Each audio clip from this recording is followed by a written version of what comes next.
In the heart of the city where the lights shine bright, there's a tale unfolding under the cover of night.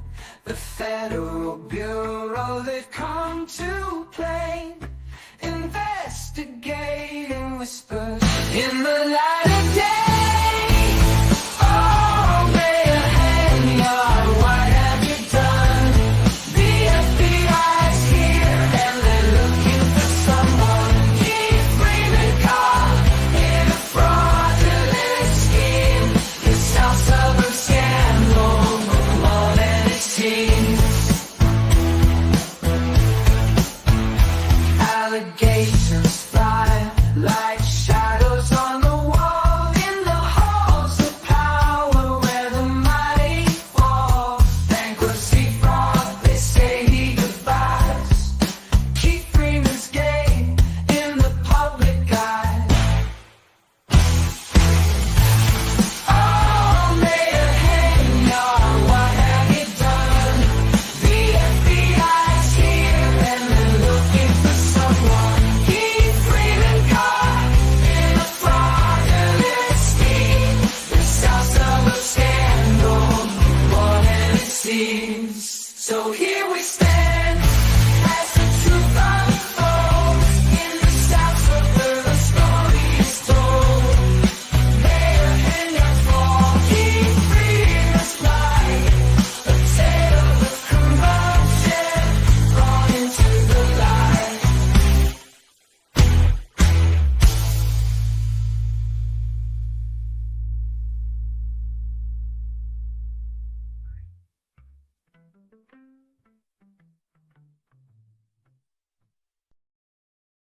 Good evening. How's everybody doing?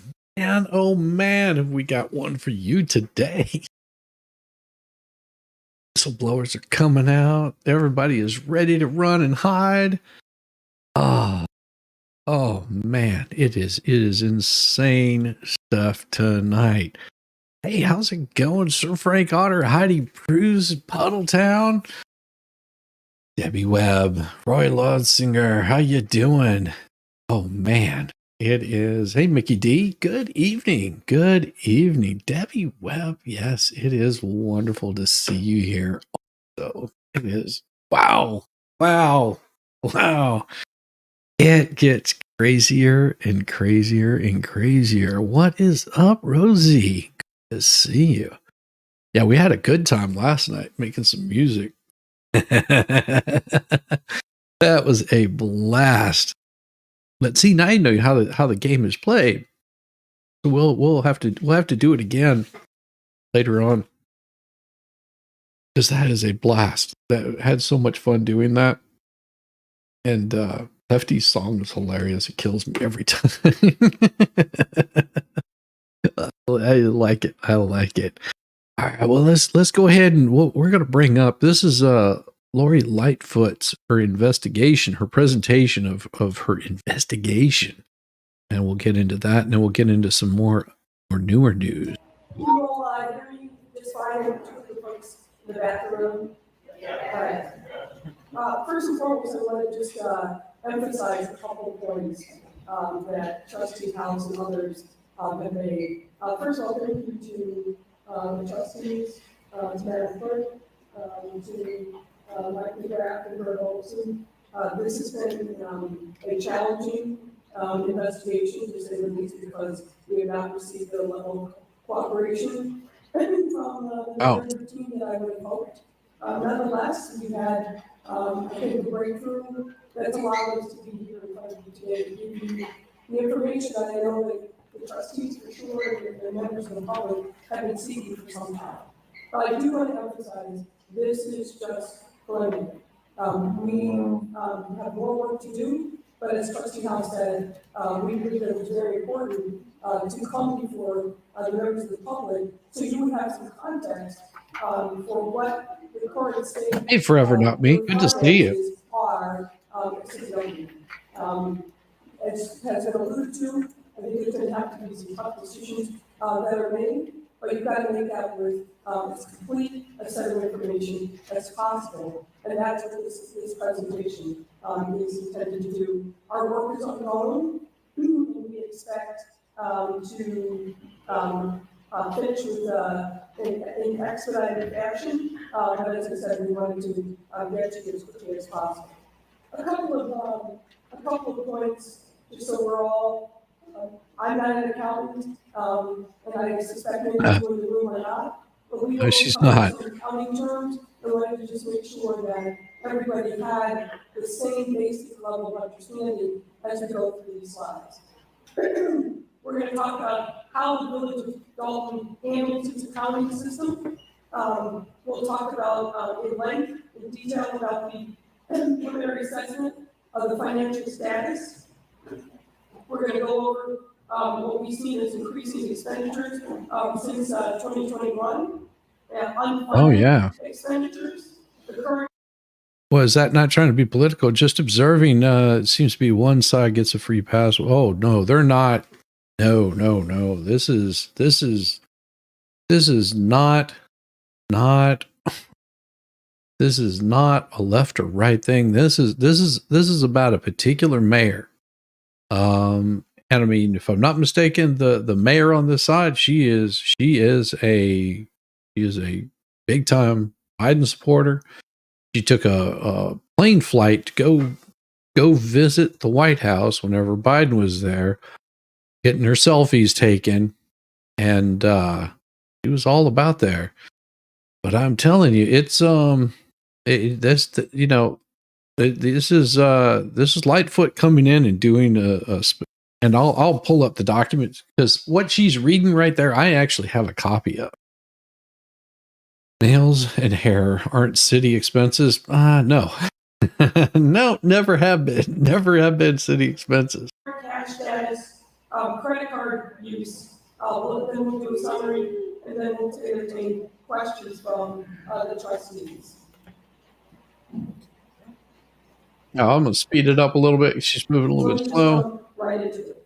Many of you know that the village and same areas of municipalities in the state accounts for its finances using what's called fund accounting. That means, that's just a fancy word of saying the revenue, expenses and revenues are divided up into specific buckets of dollars, and those funds are what we're going to be talking about. The village maintains three categories of funds: a general governmental fund, the proprietary fund, and a fiduciary fund.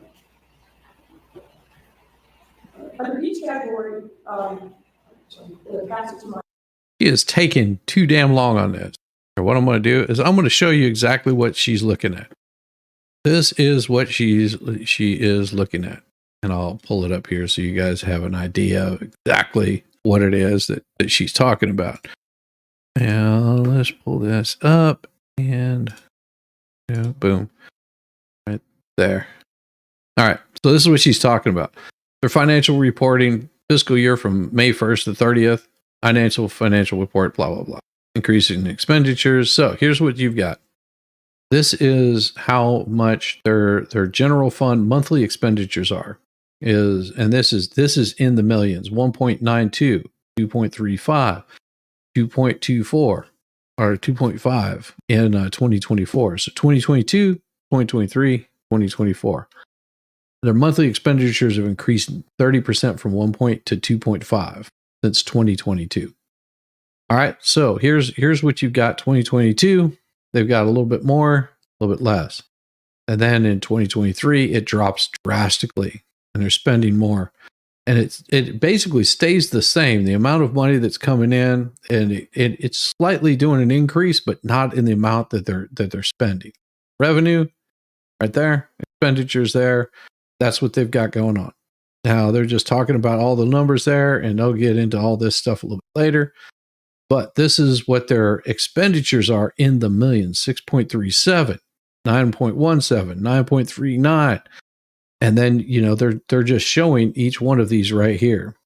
And their expenditures increased recently, approximately 21% over that period of time. And then they talk about the police department expenditures, his overtime pay, what he was paying there, unfunded expenditures, all this kind of stuff. So, I'm not a big numbers guy, and I start blanking over, so don't mind me if I just skip through a bunch of this stuff. The invoices coming in by departments not entered into the accounting system. Invoices have been entered into the accounting system, but have not been approved by the department heads, and invoices have not been approved for payment by the board of trustees. So basically, they've got a decrease of $777,071. That's how in the hole they are, and their funds account balance is decreased by $2 million. That's insane. So, like, they're going into a massive deficit. Credit card use. 6 different credit cards have been used in the various points of the time from 2021 to 2024. 4 American Express cards have been used by the police department. Those cards were addressed to Ernest Mobley, Robert Collins, Lewis Lacey. 1 American Express card, which statements are addressed to Keith Freeman, the village administrator, and a fifth third card for which statements are addressed to the village. They have not received, but not all of the credit card statements. And then they talk about the company manager. They don't appear on a warrant list, and therefore not presented to the board for approval. And they don't have a complete set of credit card statements. They're purchases that require further investigation. Of those identified charges are Amazon, $33,000, $4,000, $5,000 coming from Amazon. And then you've got Best Buy. You got all of these right here, man. Every single one of those can be a little bit, several charges related to travel. Birmingham, Washington, Las Vegas, Jackson, Austin, Portland, Central, New York City, Atlanta, Georgia. And they had 5 travelers, 4 travelers, 8, 3, 3, 4, 10 hotel rooms. 1 known traveler and another 1 known traveler to Atlanta, Georgia. Yeah, Amazon. Someone said if you have 4,000, you have more than Dolton. Hell, if you have $1, you have more than Dolton. Hell, you could be in the hole a couple 100,000, you'd still have more than Dolton. He's a super mayor. This is just hate. How you doing, Baker? How you doing? 33,000 at Amazon. Someone got herself a new wardrobe and furniture. Now, granted, some of that stuff could have been spent, on office furniture. That wouldn't be uncommon. That wouldn't be uncommon to, do something like that. So but they want to see where the money went. That's what they're trying to look at, those credit card statements. How much cash on hand, unrestricted accounts is insufficient to cover the $6 million of held checks. I mean, it's just like their budget is just shot to hell. And then, of course, they ask their questions, and then it goes through all their expenditures. So this is that document that she's reading. So whenever you see her reading that document, that's all that it is her reading this particular document and reading from it. Your stream got, dude, I know. I'm ready for OK Corral 2.0. Good Lord, your stream got yeeted. Spent 2 hours with support. What did you do, Baker? What did you do wrong? That's what I want to know. Tell you what we'll do is I'll give an invite to Baker. Maybe he can tell us a little bit about what happened there, because that's crazy, bro. See, I haven't been paying any attention to anything. I've just been so busy. Whenever I'm not working, I'm streaming, and whenever I'm streaming, I'm not working. You know how that is. You know how that goes. But if you want to come by for a little bit, you can talk about it. Tell us all about this stuff. Tell us all about it. Hell, you can even give us some information on this. YouTube's going after other people, after people using others' content. Yeah. Well, you have to understand it. As your channel grows, you become more of a target. TV station put a license claim on the court feed, so you got your channel taken down. You're in the nude in bed, so yeah, that'll come on in.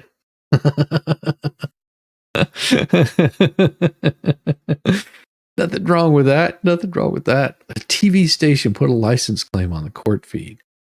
Wow, that is some shady crap. That is some shady crap. Yeah, they don't like it whenever they lose views, because they know that YouTube pretty much has the corner on this market. Really, they know it now. They're doing everything they can to to bring people down. They're going to continue with it. They are going to continue with it. It's insane. Colleague, will go into more detail on this. So within each category of funds, there are underlying funds that are used to account for resources that are for different purposes. The first category, governmental funds, includes the general fund, which is going to be the focus of our presentation this evening. And the general fund is what's used to account for the day-to-day operations of the village. Additionally, there are what are known as special revenue funds. These are specific funds for specific purposes. This includes the motor fuel tax and TIP money. The final governmental fund is debt service funds, where the village's debt obligations are accounted for, which is primarily the public bond debt. The final two categories of funds, which we will not be covering today, are Good evening, funds, Starzy. which account for transactions that are more business in nature, operations that should be funded by customer payments. That's the water fund, the sewer fund, and the fitness center. So what's that? You have a 90-day warning? What's a 90-day warning? I mean, you can't stream for 90 days? That better not happen. That would. They took down other streams for streaming trials and other content. Yeah, I mean that is the crappy way that these people going after content creators, because they don't have a good dialogue and nobody wants to hear their spin on their BS. And this way they can edit out what they want to. That's why they do it. Because they're just like, oh yeah, we can edit this little bit out. We can edit out this tidbit. It's insane. It's insane. Speaking of insane, what is up, brother? Well, I went totally Karen on the support. I got to manager number 2. So You got 2 strikes?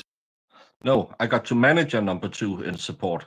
The first support was, when they just cite you the FAQ, and I said it has nothing to do with that. I didn't get a copyright strike. I got a third-party content warning, and I said that.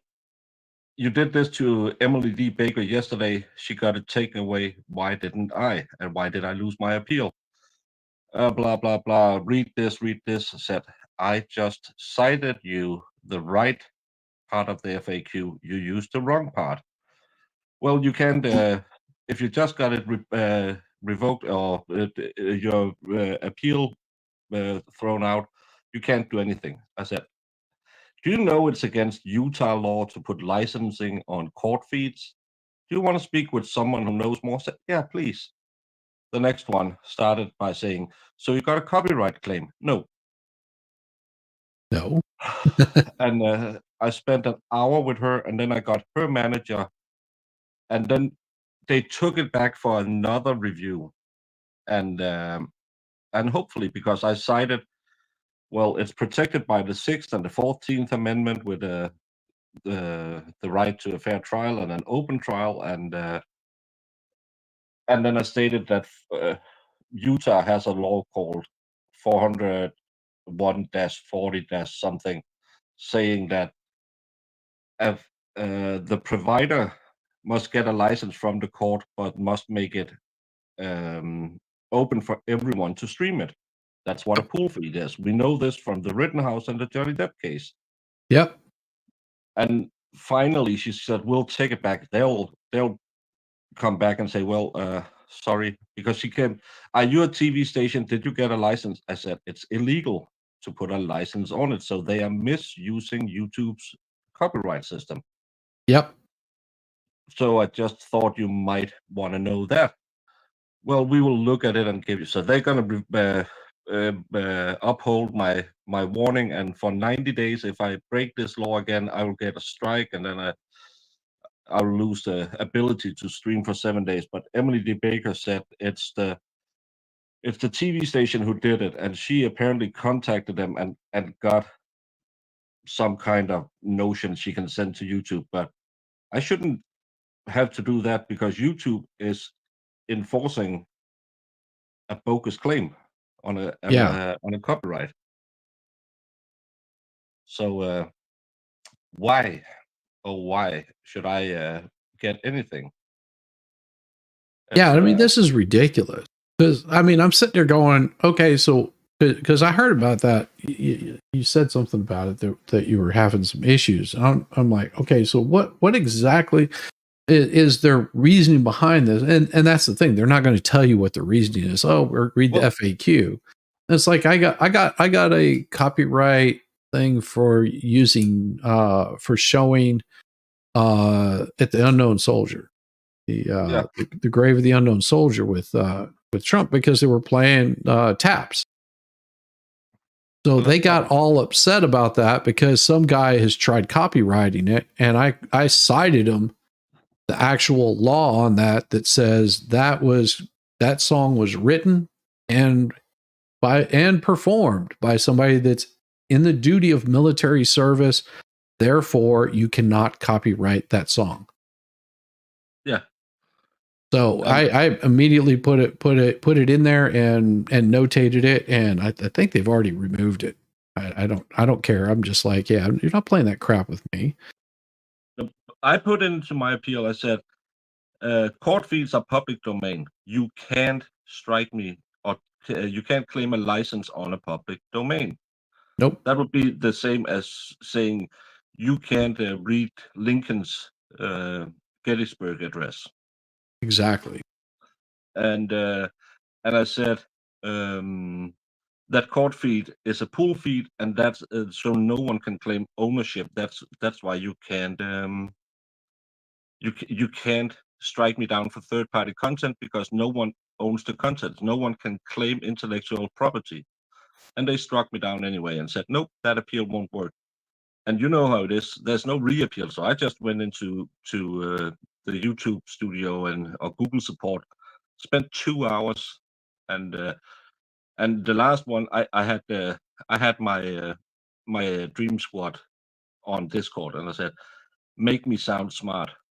And Jess is a wizard, so she got into Utah's law and said, boom, this is the law stating the TV station must make it public. So that's a bogus strike. Yeah. Hey, Susan. I think that's Weta. Good to see you. Good to see you. Good evening. Yeah, it's oh yeah, Sadie liked the stream this morning. Yeah, it was my stream was a little, I guess, emotional. I mean, it's yeah, that, but yeah, they shouldn't be. I'm so glad that they're getting in there and they're kicking the can on these assholes, because it's just ridiculous that they're pulling this kind of garbage on any sort of content creator. Well, we know it from our friends that someone is highly abusing the copyright system right now on both Yep. sides of a case. Yep. YouTube should give them a warning. It's the same when, as I say, when women claim rape and the guy is found not guilty, she should get the same amount in prison he would have had, because Right. you are just encouraging a bad behavior by saying, yeah, we'll strike everyone, and you will make, because we are always guilty in the eyes of YouTube. So We So have to if prove you- innocence. if you don't play the live feed, are they going to strike you again? I didn't play the live feed. I played a taped version from yesterday. Well, that's what I mean. If you play the taped version, are you going to get struck again? I got struck. I got 2 hits on a Law and Cock, so I went over because I thought it was Law and Cock who did it. So I took another feed. Boom, my stream went away. So the licensing is by the TV station who put out that feed, which is against the Utah law. And Yeah. in my humble opinion, I'm not a lawyer, but Nope. if you uphold a bogus claim, I might have a piece of text where I wrote, so you are upholding my appeal, which is clearly against the law. And someone might have said, yes, that's the way it is. That could be funny to leak at some point. Really? Yeah. Because if they're filing false copyrights on people, that right there is grounds for terminating their anything that they do on YouTube. Like that's an automatic termination. And you should quote them what the that in their US said. yeah, you should quote them that in the terms of service. Just like these people are filing false copyright strikes, and they know that they shouldn't be doing that. And this right here is why. And if they're disagreeing with the appeal, this right here is according to your terms of service. Like if I file a copyright strike on you, and I've given you permission, and you show that you've got permission, they should come after me and strike my channel like immediately. It's like they don't play with that. No, and that's why I went in there and said, how come Emily D. Baker was cleared instantly and I got my appeal denied? Is it because I only have 12,000 subscribers? Well, 11,900. But no, we don't. This big and small, we don't set. Then why? Well, we can't talk about other creators. I said, but can you tell me why you're breaking the law? Well, according to, I said, don't give me the FAQ. Third-party content clearly says that it has to be because there's a licensing problem.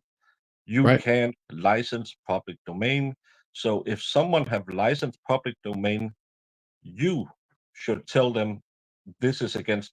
Well, we don't fix copyright disputes. Well, that's BS. It's not a copyright dispute. This is a terms of service Yeah. disagreement. Because They're hitting me with an illegal strike on my channel, warning on my channel.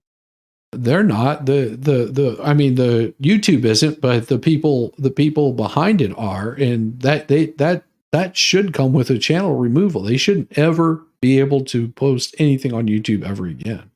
No, and Like that's supposed to be an automatic removal. Yeah. There's no warning. There's no nothing. If you give false copyright strikes on people, you're supposed to have your channel removed immediately. Yeah, I don't know if that's why they're using that third-party thing, but it's the same. I talked to Fedorowski. He said every time he uses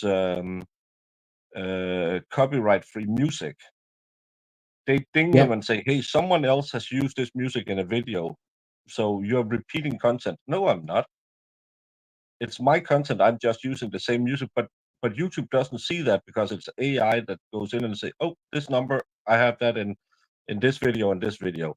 So this is reused content. That's the big thing that Valhalla got struck from by reusing content because we were dual streaming. Right. That's the funny thing. I have, you get those, you can strike channels because they use your content. Yeah. Because I stream so much for Lawn and Croc, I can strike their channel with copyright claims because I stream more than them, so my streams are longer. So their entire stream is 90% of my stream. So technically, they see that as me having the content, even though I stream from their stream. So I could copyright strike them, which just shows how easy it is. And you say when you hit one of those that you believe that the law says what it says, but the law in Utah says you can't put a licensing fee on a court stream. Right. So well, and I know that if I know that I've got like copyright claims on other people, because YouTube automatically does it, and I don't even, I just leave it alone. I'm like, I if I'm able to dismiss it, I will. Yeah. But I'm like, no, they're not doing anything wrong. They can totally use whatever I'm putting out there. Except for, like if I've got an album or something like that. If you're going to use it, just credit it to me. That's all. Well, Puddletown, not exactly. It's not something I didn't personally create, because then you get into fair use, which I also claim. Fair use is I take their product and significantly transforms it, which I do. Some people hate the way I stream court cases because I will sometimes stop every 2 minutes. Sometimes I'll stop every 15 minutes. I'll talk about either the case, give commentary. That's part of fair use. I'll talk about that time when I was wearing knee-high breeches and ran through a field. I will get Shizzy on, and we will talk about something. I am transforming all of it by transforming it in a. It's not enough that you just put your logo on it and then show. You have to transform it, and I do that by cutting up the stream, Yeah. talking about it, commenting on it, and adding to it. So it's fair use and it's public domain. No way in hell could they ever uphold a third-party licensing agreement on that one. No. Well, then they're using AI to do that kind of crap. I mean, Yeah, that's I appealed the warning, and then they came back and said, and this is the fastest I've ever had one appeal overturned. It was maybe 15 minutes. So I don't Jeez. think anyone watched it. And then I had to sit for 2 hours arguing with Sarah in Mumbai. And at some point, I just said, "Can you please go back and read my first text?" I did. Can you then answer my text? But this said, "Don't give me the FAQ. Go back, read my first text, answer that." Yes, Yep. but copyright strike said, "I didn't get a copyright strike. Please read my first text." And I just kept saying, "Read my first text, answer my first text. Read my first text, answer my first text." Then she said, "Do you want my manager?" "Yes, please." Yes, that's usually what you have to do. Most of these people, and I dealt with that kind of same crap whenever I was working, in any sort of customer support role where you're having to answer people's questions, and you're just like, I never played around with it. I would usually just start from the bottom, work my way up. If they came on and said, "Hey, this is, I'm getting the runaround on that," I was like, "Well, here's the manager's number. Give him a call." It's beyond my pay grade. Yeah. Beyond my pay grade. And not sure is saying the algorithm is becoming unmanageable. I had a chat message block yesterday suggesting a book to someone. I removed the word internet and it went through normally. Yes, and everyone is losing subscribers, gaining subscribers. People, I don't get Shizzy's morning show because he's normally going when I get up from my pre-stream nap. Mm-hmm. I would say 75% of the time I don't get it recommended. Yeah, I figured that. Yeah, so it's just the way it is. They think you want to see this, but a show I have been on, a show I interact with almost every day. When I see it on, I'll put something in chat and hit the like.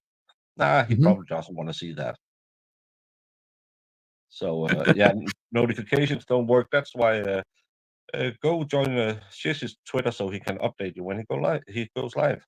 And now it's 2 a.m. I'm gonna get some sleep because the trash collectors will be here at 5 a.m. and I'll wake up.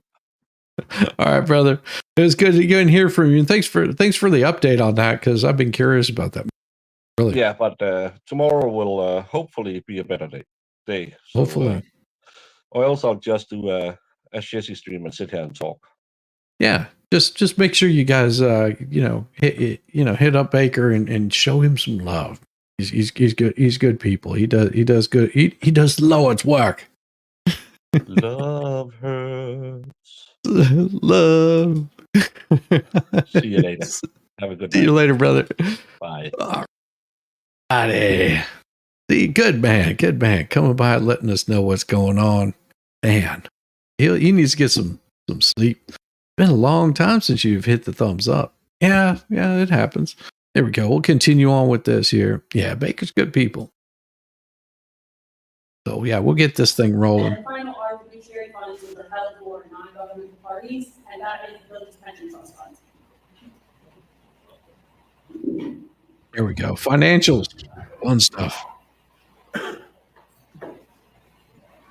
So let's jump into the specifics. Many of you know that the village's fiscal year runs from May 1 to April 30th. So it's those 12 months can span 2 years. Certain financial disclosures are mandated under state law that the village reports to the comptroller of the state each fiscal year. Two Hey, documents Roxanne. we're going to talk specifically about are the annual financial report, and you see the citation there to state law, and the audited financial statements. The village has not, let me repeat that, the village has not complied with these statutory requirements since fiscal year 2021. There's no annual financial report available after 2021, and no audited financial statements after 2021. So what that means is the information that we're providing you has not been thoroughly audited by a CPA, but we do have information coming from an entity that essentially serves as the finance department of the village. Wow. Historically, from what we can tell, the village has had small or no full-time financial staff. At various times, statutorily, there's a provision for a city treasurer, none exists, it hasn't for some time. There's a provision for a finance director. There's been intermittent people that have served that role, but that role has been taken as of May of this year. And before that, the person who held the role started working part-time as of the end of December in 2023. So as you can see, given the lean or no financial staff, there's a lot of dependence on the John Casperek accounting firm, which is functionally operated as the village's finance department for some time. Yeah, I mean, yeah, I'll tell you, Lori Lightfoot, she may be irritating, but she's not a dummy. Okay. her politics aside, she's actually pretty intelligent, and although she may be irritating, said, I am the whiz of shiz miz. No, it says I got the whole world behind me. Hope Chicago. That's what it says. But yeah, it's it literally is one of those where I'm taking politics out of this, because this right here, it wouldn't matter if this was a Democrat in this place, or a Republican, or independent. It doesn't matter if they're black, they're white, Asian, red, green, orange. It doesn't matter. This is just exposing the corruption on there. This is all it's doing. Well, you get your pain meds, Say ciao, catch y'all later. Love the live as always. Thank you, Tammy. Tammy, you get to feeling better. Feeling better after being sick so long. Oh, I know that feeling. ER bruised you up pretty good, but healing. Well, you get to feeling better, Roxanne. Really, Roxanne. What we have examined are monthly financial reports from January of 2021 to May of 2024, produced by the Casperek firm.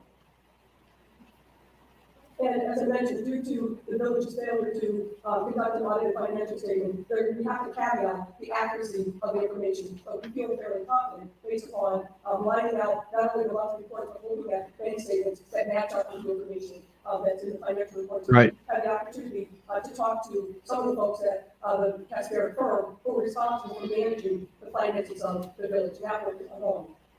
Well, it could be the forehead. I mean, it's more like a 10 head, but that's okay. It's okay. There's just something you can't quite put your finger on. I mean, she does look a little bit trollish, but I mean, like I said, that she's smart. She's absolutely got what it takes to to do what needs to be done here. I mean, you don't get to where you are at her age just by screwing around. As of May 30th of this year, the village's general fund was in a net deficit position, meaning that there is insufficient funds in that general fund. As we mentioned, the general fund is used to account for There you go. the village's day-to-day operations. Happening to me too. And vendor payments. The village's special revenue fund and debt service fund, however, are in a positive position, but each of those funds are restricted. Like a funds, 5 or meaning 6. You cannot borrow from one to give to the other, and that is what's causing in part the financial crisis. Yeah. The next you can see is a graphic that depicts where we started as of April, where the village started as of April 2022, with positive of $5.6 million in the general fund, and where we are as of May of 2024, which is a negative $3.65 million.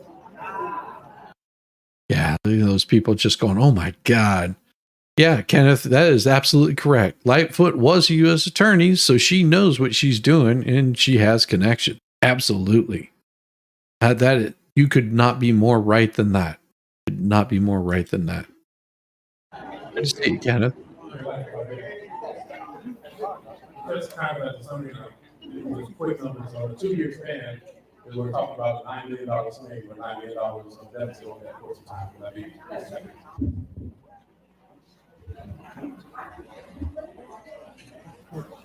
Yeah, these people are not happy at all. Turning now to the increase in expenditures of the village.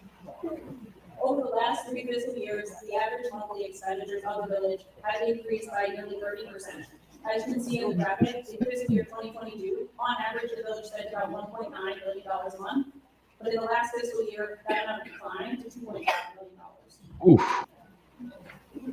These increasing expenditures have not been accompanied by corresponding increases in revenue.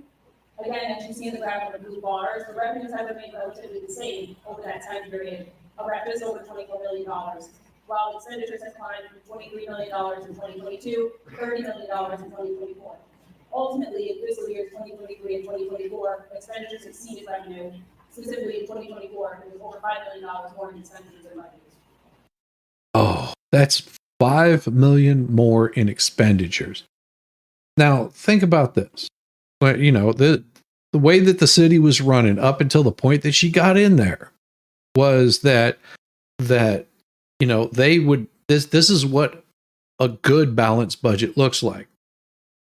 You know, people are paying their taxes, make sure the roads are taken care of, make sure that the city does, you know, their events like 4th of July parades and things like that.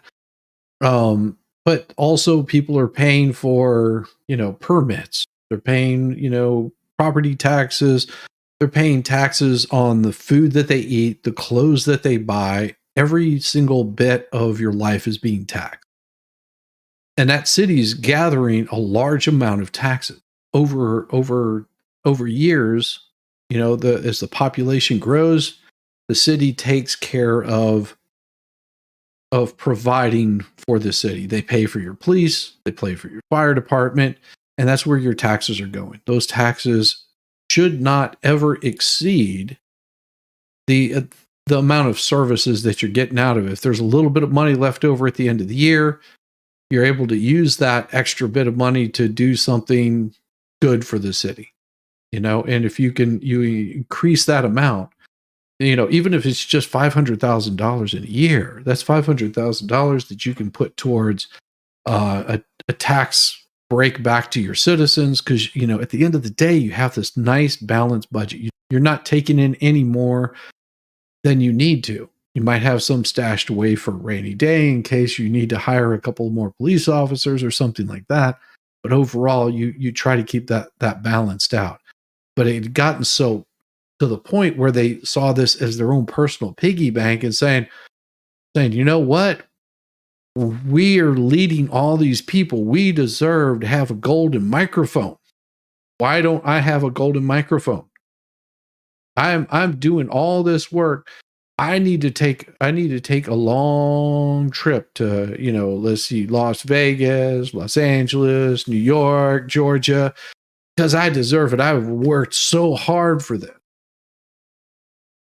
If your people can't do it of your city, then you shouldn't be doing it. That's where they think that they're leader of the new world, and it's not the case. This is where everything gets haywired and screwy. To look further at the increasing expenditures, the table on the screen highlights the two village departments that are the main drivers of this spending increase: the General Administration and Administrative Compensation Department and the Police Department. Yeah, you guys hear that? It's like the YSL case. They're spending $10 million on the case that could have been used to get 10 to 16 new fire trucks. Sweetheart. Oh, that's Sir Frank. Frank, here's the thing. They're spending that money just on the YSL case. Imagine how much money they're spending on Trump's case. Think about that for a second. And this is just two of the big cases that they have going on in the Fulton County court system right now. Just imagine how much they're spending on Trump and how much they're going to end up spending on Trump. If they're spending, that amount of money, 10 million is nothing, absolutely nothing compared to what they're spending on prosecuting Trump. That is what should have you a little bit worried. Just imagine how much money they spent in New York prosecuting Trump multiple times. Yeah. Why do you think they're going for the throat on this? Rake. Departments that have made drivers of this spending increase. The general administration and administrative compensation department and the police department. Oh, man. Turning first to the general administration department. Turning first to the general administration line. The increase in expenditures here has grown about approximately 47%. This was around $6.4 million in fiscal year 2022, and it was $9.4 million in fiscal year 2024. Damn. There have been increases in general administration spending in nearly every area, but there are a handful that stick out the most. As you can see on the first line, the largest driver of this increase is more than a double change in liability insurance costs. It's gone from $1.2 million in fiscal year 2022 to $3.2 million in fiscal year 2024. Wow. Other areas where we see large increases are miscellaneous expenditures, settlements, legal fees, and telephone. Yeah, whenever you're seeing those kinds of numbers like that, that means that they changed a vendor. And a lot of times, and I know this just because I've seen how local governments here work, is you'll have, and it could be just as simple as a city clerk or a tax commissioner for a particular county. That tax commissioner, whenever they come in, they'll fire every single person that's there so they can bring in their own people. Okay. And then they have to train up these people on top of that. Now, if they're smart, what they do is they keep the same people that they have. They find the people that are bucking them or causing problems for them in the office. They find the people that are not there to work, but they want to play politics. And those are the people that you weed out. You weed those people out, and then you can replace those with people that you trust, or that are not just there to support you, but they're there to do something for the community to help it grow. And they can make some money in the process of it. I mean, working for city, county, all that kind of stuff, those are some pretty good paying jobs. Hey, we're getting this gets even worse with Thornton. Oh yeah, we've got more on that too. There's supposed to be some more coming out even tonight. There's going to be some more coming out about that one. Thanks, Kenneth. Appreciate it. Yeah, we like to make sure that, we keep this is not abnormal for someone that feels entitled to come in and do these kinds of shenanigans. This does happen quite often. The only thing is they got busted big time. It was because of WGN. Their was it WLS? I think it was WGN. They actually did an expose on this, which really brought it to light. I mean, she's got the feds involved in it. Yeah, it gets worse. Added regarding the legal fees. These are everything that you're representing tonight are things that have been booked in one of the general ledgers or otherwise. We know that the legal fees that have been booked so far are underestimated because there are a number of legal fees that have yet to be paid. And obviously, with the litigation that's been filed, particularly by vendors who have not been paid, those legal fees will definitely this is a very conservative estimate of what those fees actually are. Yes, there is.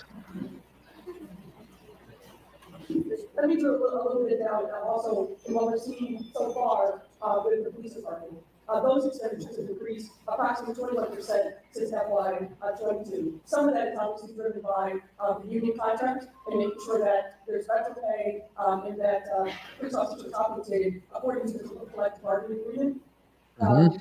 Within the police department expenditures, categories with large increases include overtime, other miscellaneous expenses, I don't know exactly what that is, or we're working on unpacking that, contractual services, other professional services, and medical insurance.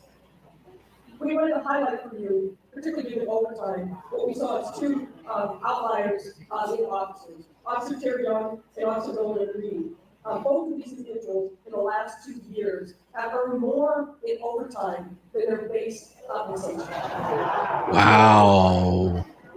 And you can see these numbers here. Yeah, and what she's talking about is yeah, there's a lot of well, and it doesn't seem to be the people of the city. It's the elected officials that are the complete dolts there. Been there, done that. Oh yeah. So here's the thing. Whenever she's talking about that these two particular officers, that they pulled so much overtime that they more than doubled their salary. That right there should be concerning. That should be really concerning.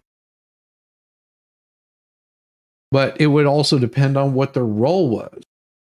You know, and there's a reason why cops like to move very slow on certain things. You know, nothing makes a cop's day than whenever he's at the end of his shift and you go flying by him doing, you know, well over the speed limit, because he's like, oh yeah, because he gets to pull you over and he'll take his time.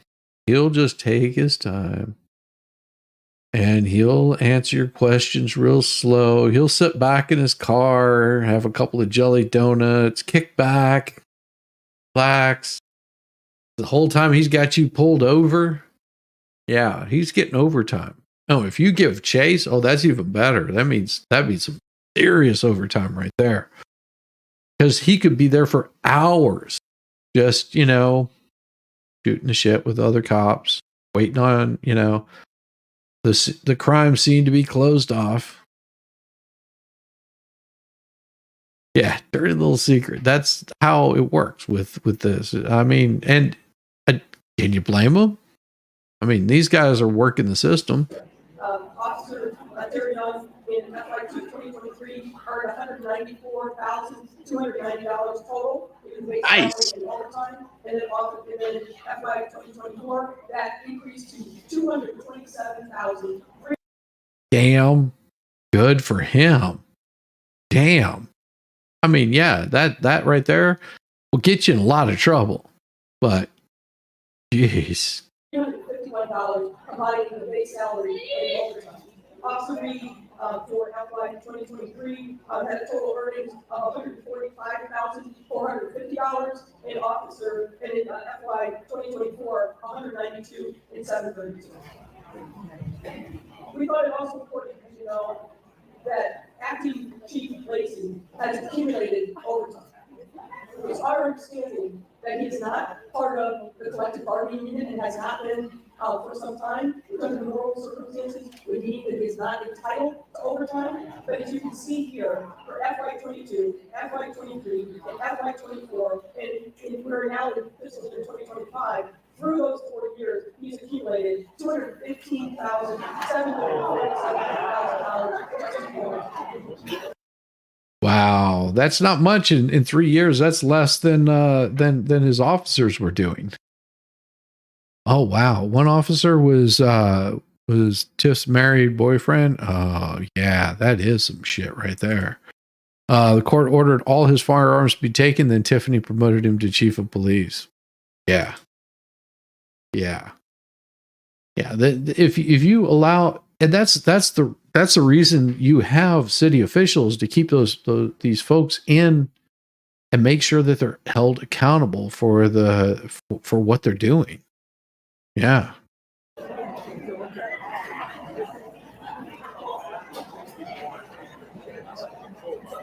we're going to move this on to unfunded expenditures, and this is really focused on, as we alluded to, we're going to move to unfunded expenditures, and this is really focused on checks that have been approved by the board on award that's the pump before the board of trustees, but held and not sent to the vendors. Based on the records that we've reviewed since March of 2023, the village has been unable to pay all of its monthly expenditures with available cash balance. Since that time, nearly every month, a portion of these checks approved and printed have been held by the village due to unavailability of funds. Yep. Per records from the John Fitzgerald firm, as of June 18, 2024, there are 589 checks totaling over $6 million that have been approved, printed, but not transmitted to vendors. Oh, jeez. That's $6 million worth of checks that have been written out, that they've been signed, that they've been approved, but they have not been released because there's no funds in the coffers. Wow. Yeah, this is a city in financial ruins.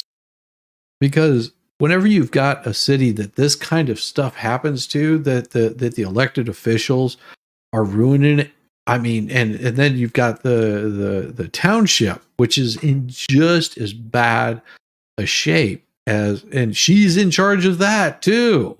Just imagine how much money this woman is got in walking around cash.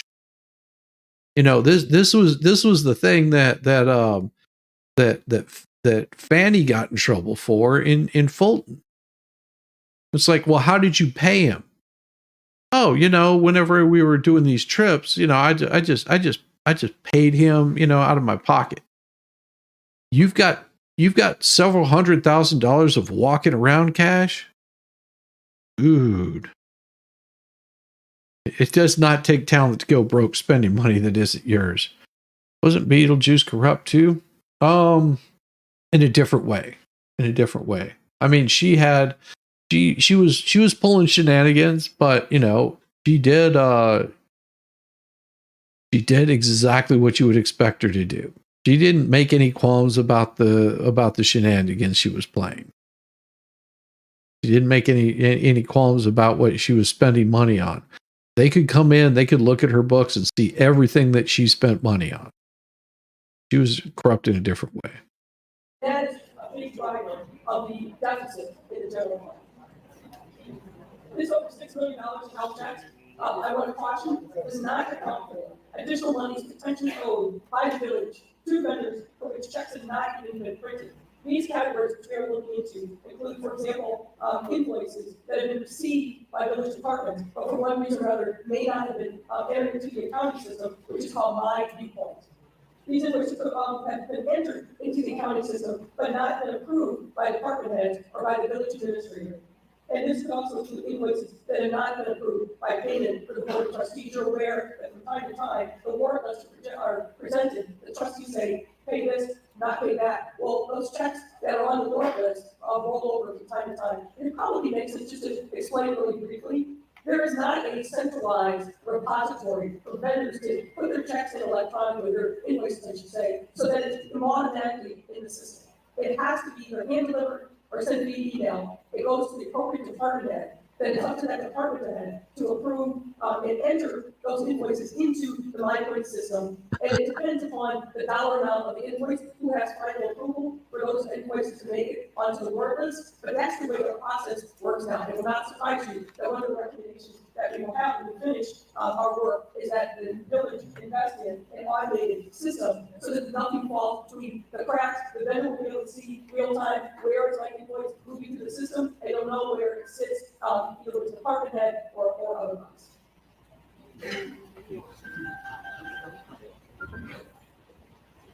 All right, we'll turn now to discuss the cash status of the village. So the village has 22 different bank accounts. A majority of those bank accounts are designated for the special revenue funds or bond escrow funds. So the money in those bank accounts is restricted and shouldn't be used for day-to-day operations. Well, here's the thing, Kitty Kate. They are not, but this has drawn so much attention that the feds are moving in.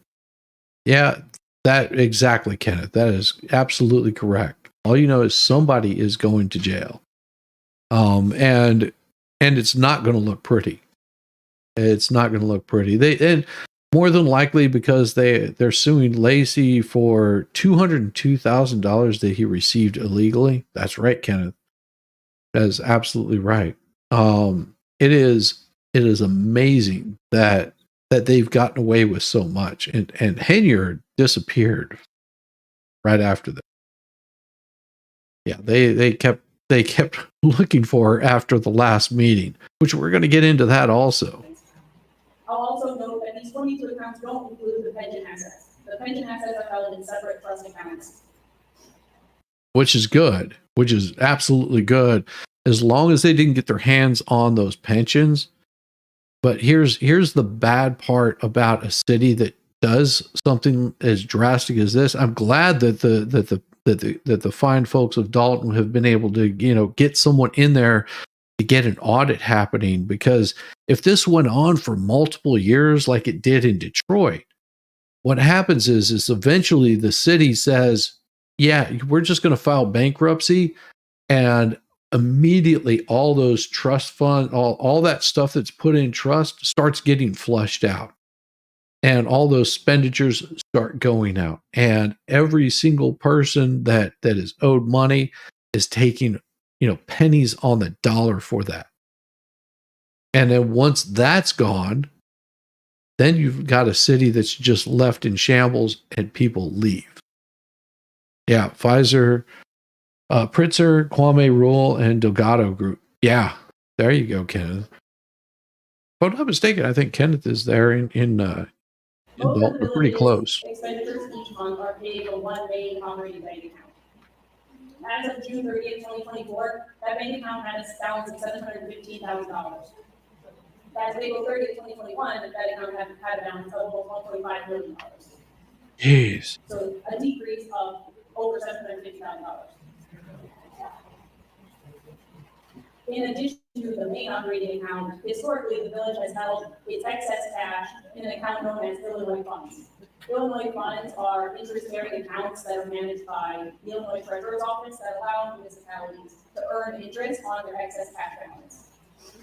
The balance in the Illinois funds account as of June 30th was only $3,900. Whoa.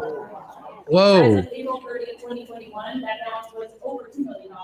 So the balance of excess cash has dropped by $2 million in that time period. Oh, wow.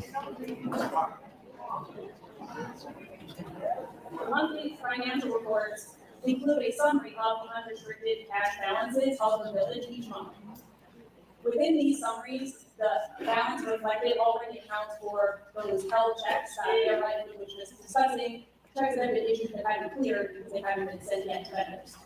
What you can see on the chart is that the unrestricted cash balance of the general fund has dropped from almost $5 million as of April 2022, and it is now accounting for all of the checks that have yet to be sent, is now in a deficit position of over $5.5 million as of May of 2023. That's $10 million just gone.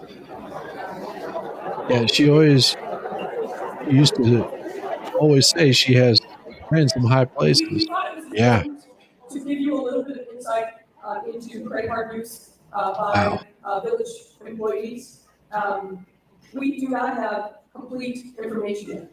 It is our hope that we will get further cooperation and be able to have a complete picture of credit cards, but we wanted to share with you what we do know so far. We are aware that over this time period, from 2021 to the present, the village used 6 different credit cards at various points, from January 2021 through May of this year. 4 American Express cards that appear to have been used by various folks within the police department. The statements of these accounts were addressed to Ernest Mobley, Robert Collins, and Louis Lacey. What I want to say something real quick is so for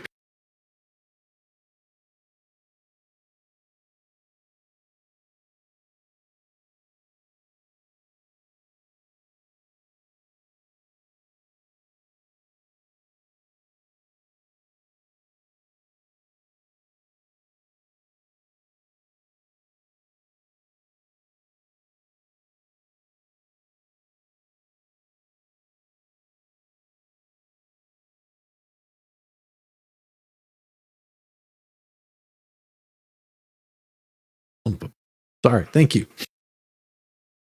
Appreciate it, guys. Okay, as I was saying, back in the day, I worked for Geeks. And whenever I worked for Geek Squad, I was one of those guys that drove around one of those little Volkswagen Bugs. Yeah, that was me. That was me. And I was given a credit card, equipment that I had to have all the time. This was for things that, you show up at someone's home, you had to have a router, for example, or a Windows operating system, these kinds of things. And if I knew the kind of work that I was going to be doing, what I had to do was make sure that I had the right equipment to do the job. If I had to set up like 5 wireless systems, I would stop by the store and I could go into any Best Buy and pick up the equipment that I needed to. All I had to do was sign off on the paperwork and they would invoice it out back to Best Buy or whatever. So pretty straightforward. After I was done, whenever I left Geek Squad, the first thing that I had to do was, one, turn in the credit card. Any sort of outstanding bills, they would take care of it. Didn't have to worry about it. I had to turn in the phone that was issued by them. I had to turn in any equipment that I had left over. And that had to come out. Yeah, it had to come out to be zero. Like at the end of the day, if I decided I wanted to take one of those routers home with me, it was coming out of my paycheck, at my final paycheck. Rock musician, mechanic, plumber, Geek Squad guy, streamer, probably was. I have never surfed. I was never a Green Beret, never have made wine. And well, I mean, being a musician is like being a surfer. Yeah. So, but of course, here's the thing, Jar. After I left Geek Squad, which was a fortunate thing for me because I went to go work for an ISP. The fortunate thing for me is they changed the way that Geek Squad was set up. All the guys in the Bugs, they sort of retired that and they put them in these damn trucks and they made them go and they consolidated, I think, Magnolia, which was like their home entertainment center stuff. They consolidated those guys in together. They put them in like some ugly ass gray jumpsuits or some crap like that. And yeah, I was happy to be gone from Geeks. It was crazy. It got crazy stupid after I left. But yeah, that, like I said, these guys are they're not closing out their accounts. They're just, it's like their own little personal piggy bank. These must be people that stole from their children. Just, it was like, hey, little Becky over there. I know you were babysitting last week, but crack them over the head and crack open their piggy bank and don't know what happened to the money. Mayor, I'm back there for a moment. I don't know the former Deputy Chief Mobley is present with us and our amazing officers on service. So misuse of the time on that last. I want to make sure I say that because he's a great officer. Yeah, we all we know is what we've seen in the paper so far. We're not interviewing any of these folks to get a better understanding of the specifics around credit card use. We have some knowledge of that, but we'll share that as part of the final report. Oh, she's backing off because Admiral Akbar there. Well, he pointed out that the people you were accusing are here in the room with us. So that's why she was like, yeah. There's one interview express card, which statements are addressed to Keith Freeman, the village administrator, and there was one third card, which statements are addressed to the village. We've been told that card is no longer in use. Oh yeah. We understand from the records we received from the taxpayer company and the interviews that we conducted that receipts for credit card purchases are rarely provided. Mm-hmm. Further, we understand that the credit card balance, because it comes due, of course, every month, we all know that, is paid as a matter of course. And it is reflected in the accounting records as miscellaneous police department expenditures. We're looking into what is the reason and rationale for that. But what this means is that these credit card bills that are paid do not appear on warrant lists and are not presented to the board for approval. Again, that will be a recommendation that we make, and the board is obviously aware of this issue, which is part why we took the action that we took the other day to rein in the credit card spending. We also understand from the Casper company that the only time a credit card charge would be reflected on a warrant list is if this receipt is provided, and as I said, our information is that the receipts are rarely provided. We want to highlight. Always have the receipt. Credit card purchases. It's just like, holy crap. You're having the same reaction that we did with this. God. Damn. Damn. So in particular, we were very concerned to see the top 3 purchases that were highlighted for you, that were booked on January 5th of 2023. That's roughly $40,000, a little more than that, in credit card purchases on Amazon in the same day. And our understanding is that the village does not have an Amazon account. These are somebody using one of the credit cards and charging these amounts using their tax dollars. Oh, yeah. Oh, farsighted. That's, you guys are cruel. You guys are cruel. Funny, but cruel. We suspect we're going to see expenditures at Target, Walgreens, Best Buy, a number of charges that raise questions in our mind. Are these legitimate purchases? It's a trap. Well, we also found in credit cards, I know there's been a lot of interest in travel, and we've highlighted here on this slide some of the travel that is reflected in the village credit card. Birmingham, Alabama, Montgomery, Alabama, in March of 2023 with 5 no travel. Washington, D.C. in 2023 with 4 no travel. Las Vegas, Nevada with 8 no travelers. Wow. Jackson, Mississippi in June of 2023 with 3 no travelers. Austin, Texas in July of 2023 with 3 no travelers. Portland, Oregon in July of 2023 with 4 travelers. Central and Southern Illinois in September of 2023, I think you're aware of what happened during that time. 10 hotel rooms booked during that travel.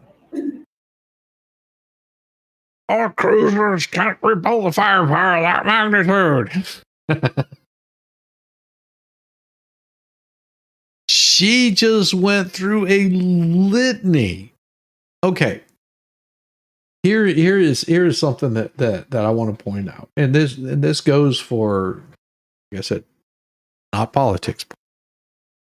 But whenever you have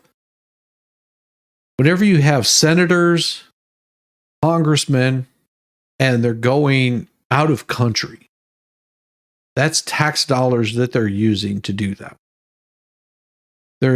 I cannot think of any reason, unless they are an ambassador, which those we do have ambassadors also, that they would find any reason to go anywhere outside of their home state and Washington, D.C. Unless they're maybe on a campaign or something like that, which they should use their own funds to do that. There's a guy on the YouTube that made a beautiful analogy to all of politics. If you want to see government spending get under control, what you can do is you can make sure that you don't make any more than your constituents. If you're the mayor of a city, then you shouldn't make any more than your constituents as a paycheck. If the base salary comes out to be $26,000 a year, that's all that you should be able to make. That's it. Shouldn't get any extra perks. And we're talking about all of your perks included. No more than that. If you're a U.S. senator, you shouldn't make any more than the median income of your state. If your state, their median income is $40,000 a year, that's the most that you should be able to make in that city. If you want to make travel to Washington to place votes, then you go and travel to Washington on your own dime. This right here would cut the amount of spending, and these states would be forced to help increase their state's revenue instead of looking at how they can get their next paycheck from the next Pfizer or the next next tragedy that occurs. I mean, I can understand if you've got a governor of the state that has to declare a state of emergency and he goes out to the site, he's using taxpayer money to get there to assess what's going on, talk to the people that are boots on the ground, find out what needs to be handled. You know, that's part of his duties, and he should pay for that.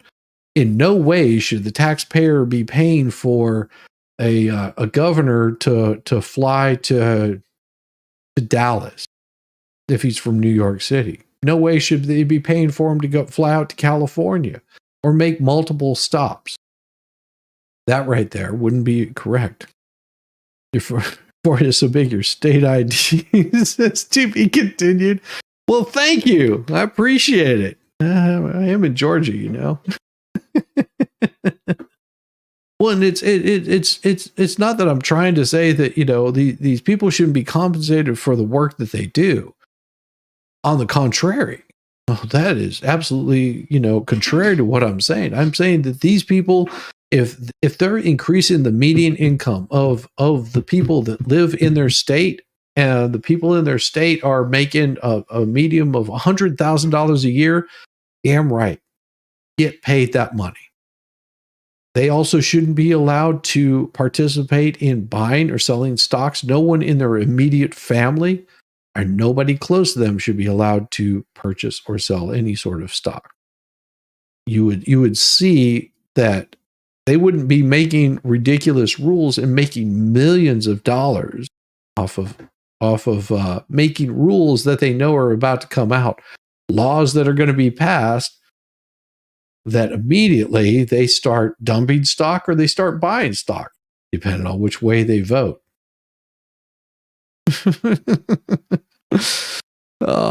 Okay, I'll get back to it. Traveled to New York City in October of 2023, one traveler. Atlanta, Georgia in November of 2023, one traveler on the village's credit cards. And I caveat that because we will, and are continuing to look at, I'll say, cross-pollination between the village and the township and the credit card use there as well. There it is. So let me summarize for you kind of what we presented, what we found so far regarding the. Oh, you're good, Bubbles Down. The general fund is used to pay the vast majority of the village's expenses, as you heard. As of May 31st of this year, the fund had a negative balance of $3.65 million. The village's general fund expenditures exceeded revenues for the past 2 fiscal years, ending April 30th, 2023 and April 30th, 2024. As of June 30th of this year, the cash on hand in unrestricted accounts is insufficient to cover the held checks valuing $6.1 million. Whoa.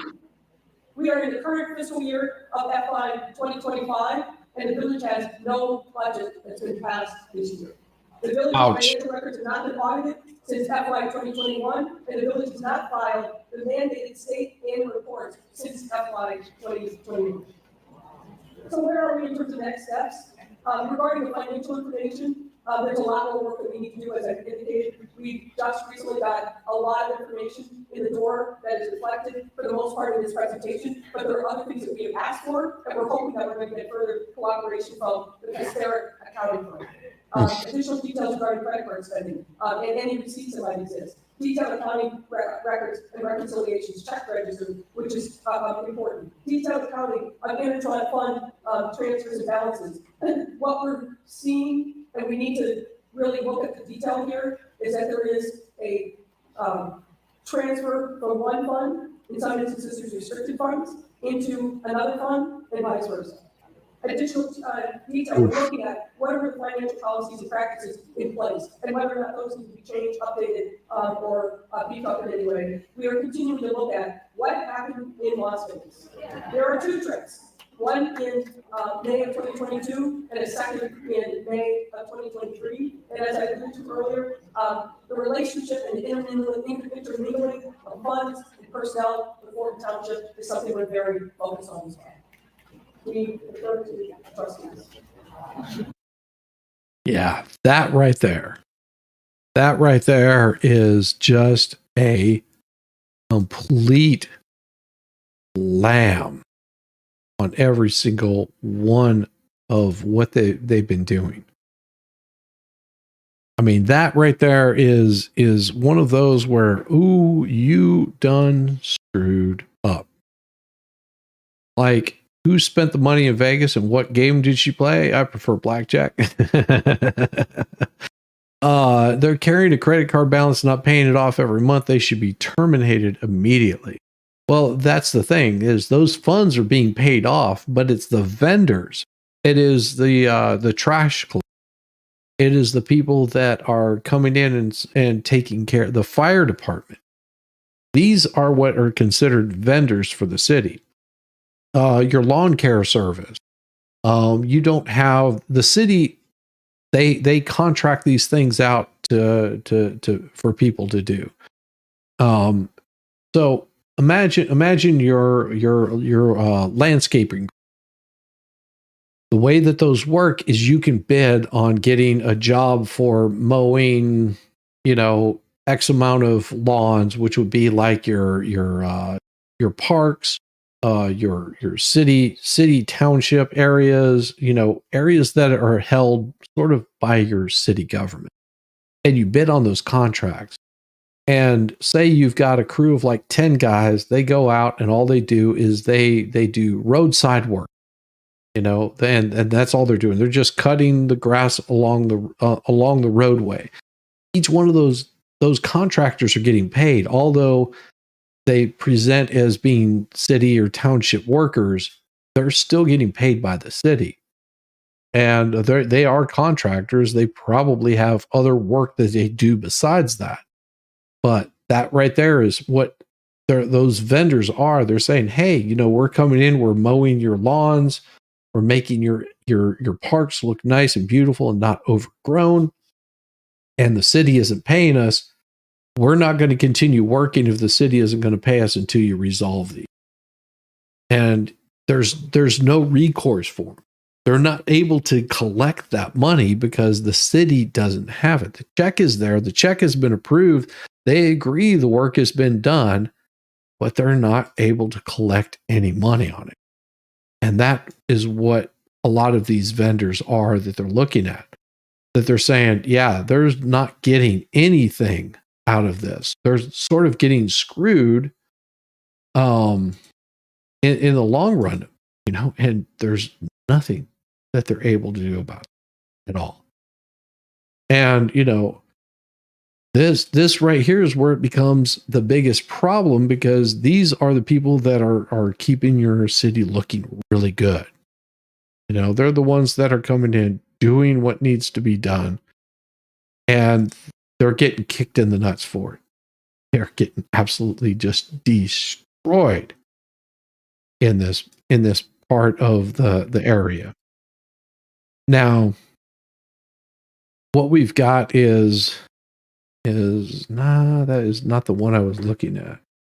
Get that one saved. I've got another one here that I wanted to show you guys because it is pretty insane.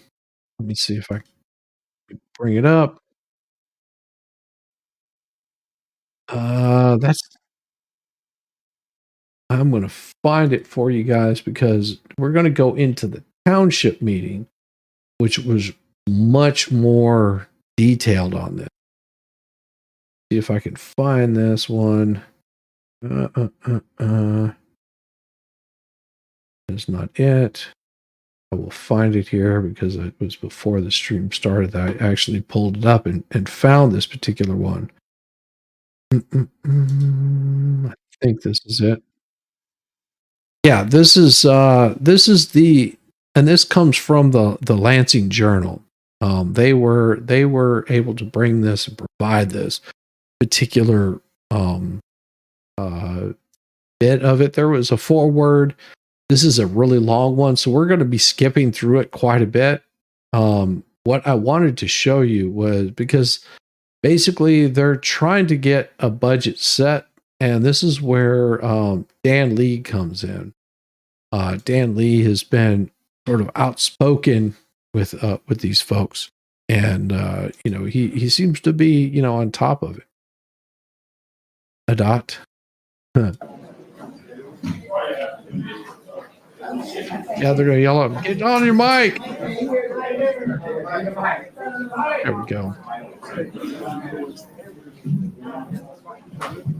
Testing. Okay, first of all, I'd like to start with a couple of suggestions from the trustees, something that really needs to be done to make these things go a little smoother. First of all, on a policy note, I think you guys should really put a forensic audit on the next agenda. As you can see, all these different expenditures and things that never receipts are rarely given, and there's always this conflict about the receipts and so forth. A forensic audit is the way to go. You should really, really consider that. And make sure it's independent, please. Another suggestion, it's more important to have a meeting like this than it is to have bingo. So,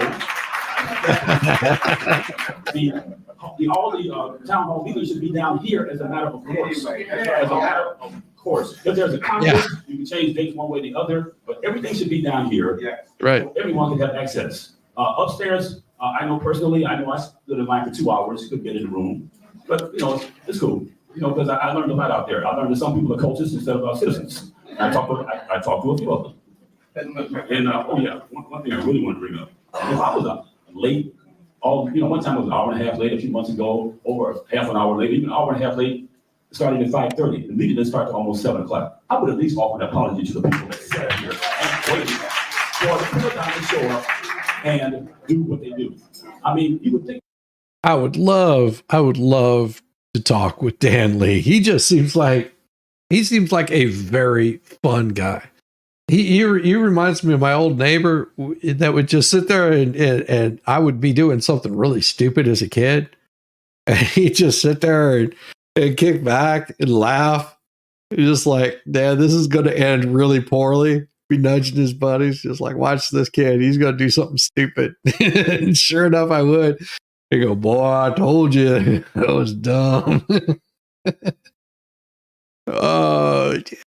Dan Lee's pretty awesome. I like Dan. He's pretty good. Apology, but again, you have to have a little class for that.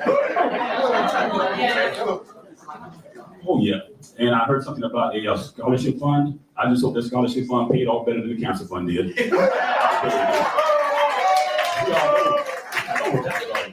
And nobody that I know of has gotten a dime out of that, except the people whose names were on there, or some of the people whose names were on there. And we had a musical event in Dolton this past weekend, Saturday.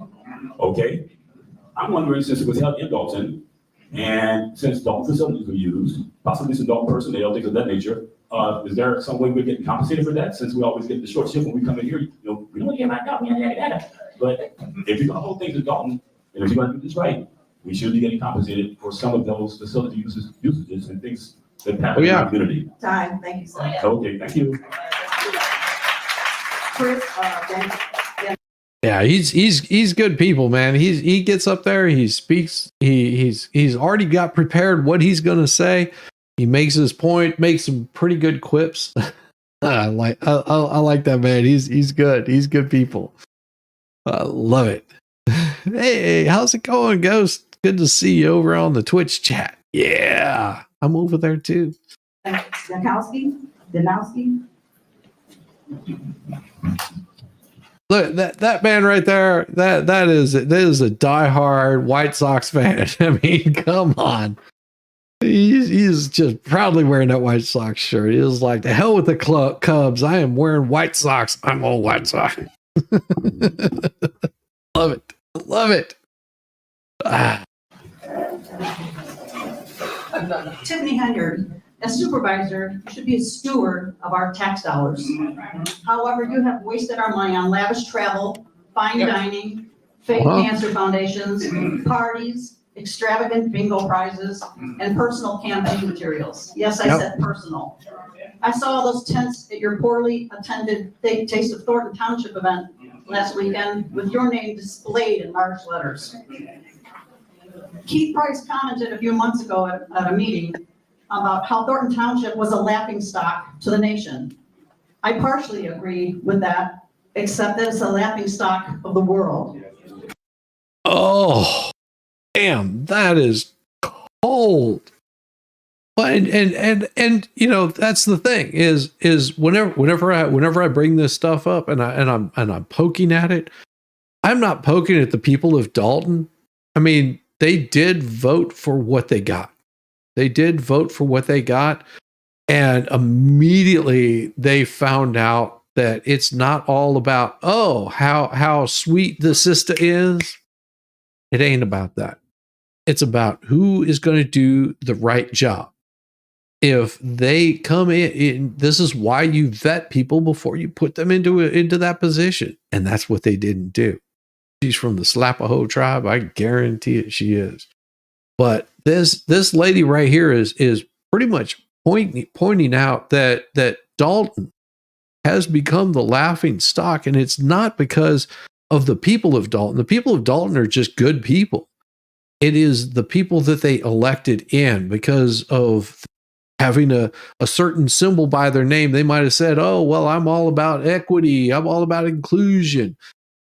That right there should give you some hesitation. Anytime that I see someone start talking about affordable housing, I question their motives. Whenever they start using talking points, start questioning their motives. And I think that this problem that they're going through currently right now is going to change their perspective. It may not change the initial that they vote next to, but they're going to start vetting the people a little more scrutiny on the people that they're electing in. And if you don't like your candidate, don't vote for them. Make a big show of saying, yeah, I don't support you. I support the other person that's going to make sure that they're taking care of what they're supposed to be doing. You're hiring these people to do a job. You're all about the Benjamin yelling in caps. It's mind-boggling how over $40,000 was spent on Amazon. Saw dressed on Amazon that Tiffany was worn. Yeah. It's insane. What are you doing, bad duck? No, not the world. The planet is minutes marked feather. Loud noises. Bad ducks making loud noises. If the candidate were people from that room, that would help a lot. Not necessarily, because here's the thing. We're all humans. We all are flawed. We're all going to make mistakes. We're all going to screw up. We're all going to, not do things that we weren't supposed to do, because that's sort of human nature. But you also have to take accountability for those actions. And that's one thing that she hasn't done, is taken any accountability for the actions that she has taken throughout the entire time that she's been in charge of taking care of them. Hey, Puddle, make it loud. Make loud noises when I eat ice cream. And it's not us being laughed at. It's you, Tiffany, and Keith Price, and Mr. Lacey. They got all kinds of nicknames for you out there in YouTube land, but I'm sure you're aware of that.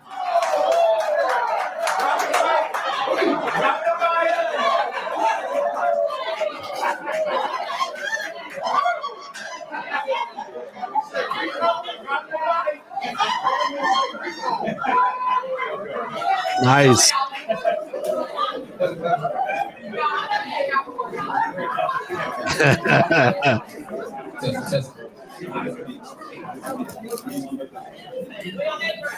Good evening, everyone. What's up, Duck? Humans. I'm gonna be brief, okay? My name is Nick Fields. All right, I'm here today to stand up against the bullying and intimidation tactics being used by those who are supposed to represent us. Last Thursday, I was physically pushed against the window of the outside of this building by Kamal Woods, Tiffany Henyard's boyfriend, during a special board meeting. But this wasn't just an attack on me. It was an attempt to silence anyone who dared speak up against the misuse of our tax dollars. Tell it. But I want to make it clear. I would not be intimidated, and I would not back down. Good for This you. community deserves better than leaders who spend our hard-earned money irresponsibly while resorting to bullying to maintain their power. I'm here to fight for transparency, accountability, and respect for every resident. Together, we can ensure that our voices are heard and that our community is protected from those who seek to abuse their powers, their positions. Thank you. And you're like, he seems pretty popular. You know why that man right there seems popular? Because of presentation. He came in, he spoke clearly, concisely, to the point, dressed well, cleanly groomed. And these are the things that whenever you're coming out and you're doing one of these speaking engagement with someone, are you going to be paying attention to the guy that's over there just sort of like half drunk, slobbering on himself, probably urinated in his pants, and he's completely unkempt? Are you going to be paying attention to the guy that's saying, I took the time to shave this, I took the time to get my hair cut, I took the time to actually wear something appropriate for the occasion? Now, he doesn't have to be running from down. That's the thing. He doesn't have to be. Presentation does a lot in one of these speaking engagements. If you've never met a politician, and trust me, there's plenty of them out there. If you've ever met a politician, this is what they call charm, because the way that you present yourself to people. If you show up and you're mumbling and bumbling, not a Cobb shirt. Neighborhood pimp and dress is good. Nah. Yeah, he was pushed against the wall by Tiff's boyfriend after he spoke. Yeah. Yeah, and people see that. And he, I guarantee the whole time he's just like, hey, I'm not doing anything. Why are you pushing me around? Snaps in the chat. That's right. This right here. This man came in and he meant business and he showed it. And all you have to do is look at some of your top executives. They have an image about them. They have a pride. And I think that's what really stands out to people is being proud of the way that you wanting to present your best self. And that trivia time, got 15 minutes. Nah, I got plenty more. Oh, trust me, I got plenty more. You guys are welcome to, join expert. We're cutting in deep here tonight.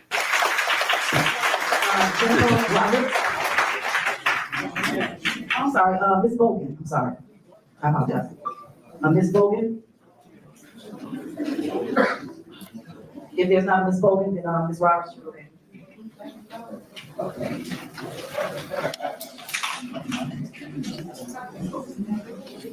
Good evening, everyone.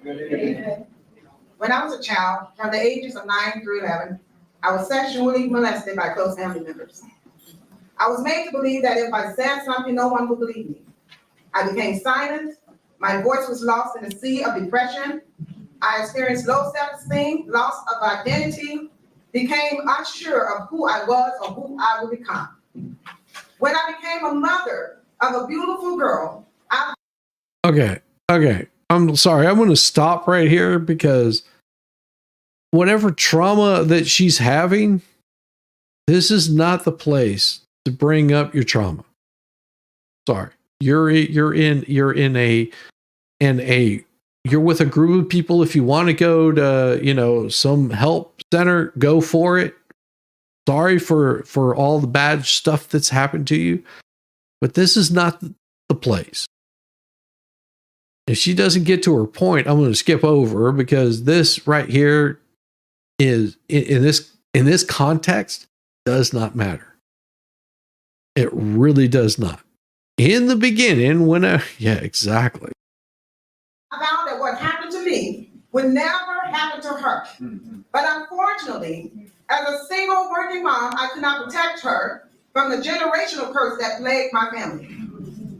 I often think about if I could change back time, and if my baby girl, who is now 32 years old, would have felt safe enough to tell me what was happening to her, what I would have done to those who abused her. Vanilla Dukes was sexually assaulted on a Thornton Township sponsored trip, allegedly by Andrew Holmes, who is still on your board, Tiffany, and Dolton. Instead of protecting her, you fired her and kept her violator as your ally. He is one of many criminals working for you. Your boyfriend, Kamal Woods, is drawing a generous salary for a position he has yet to report on. However, He's drawing pictures of penises right now. My jar's a little tipped over tonight. Happy Tuesday. Happy Tuesday to you. Don't, Shizzy. No, here's the thing. Here's the thing. Sorry for her trauma. She could have cut all of the crap out at the very beginning of this and made it very clear that this guy is an asshole. Serious. Because he is. He's a shit.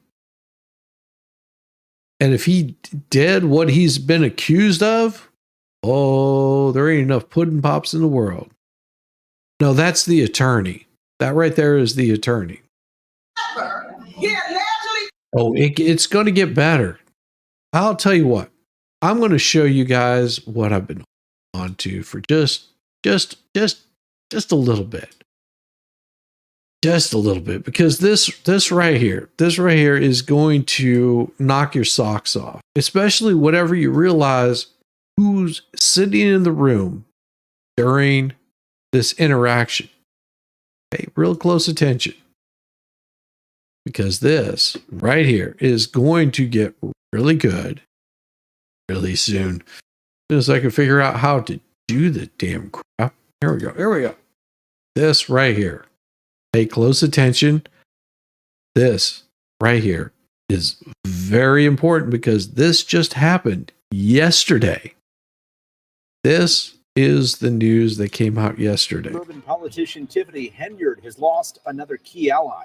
Until recently, Henyard enjoyed near unanimous support on the Thornton Township Board, but now trustee Carmen Carlisle says after trusting Henyard and remaining silent, she will be a whistleblower against Henyard. Carlisle released a statement to WGN that reads in part, for the past 2 years, Henyard has manipulated employees, vendors, and residents using her position to increase her influence, all while projecting a false image of success funded by the hardworking taxpayers of Thornton Township and the village of Dolton. Henyard shows no accountability or conscience for her actions against employees or taxpayers. Henyard has denied wrongdoing and claims her opponents are out for what she calls clickbait. Tomorrow at 9, tune in for exclusive new reporting on Henyard's spending that she tried to keep secret. And that right there is what we're building up to. That right there is what we're building up to. Now, you can't see her because that young lady is sitting over here. That young lady is sitting right this out of the way. She is sitting right over here next to him.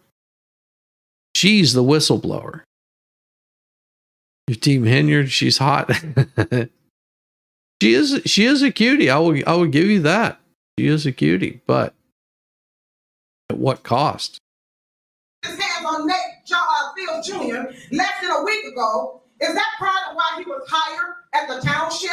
Why is it that you would rather have criminals to defend you as opposed to providing counseling for those who have been abused sexually, mentally, or physically? Isn't it better to spend tax dollars on services to silent residents with low self-esteem needs instead of on your campaign events like Taste of Thornton Township and Big Bingo?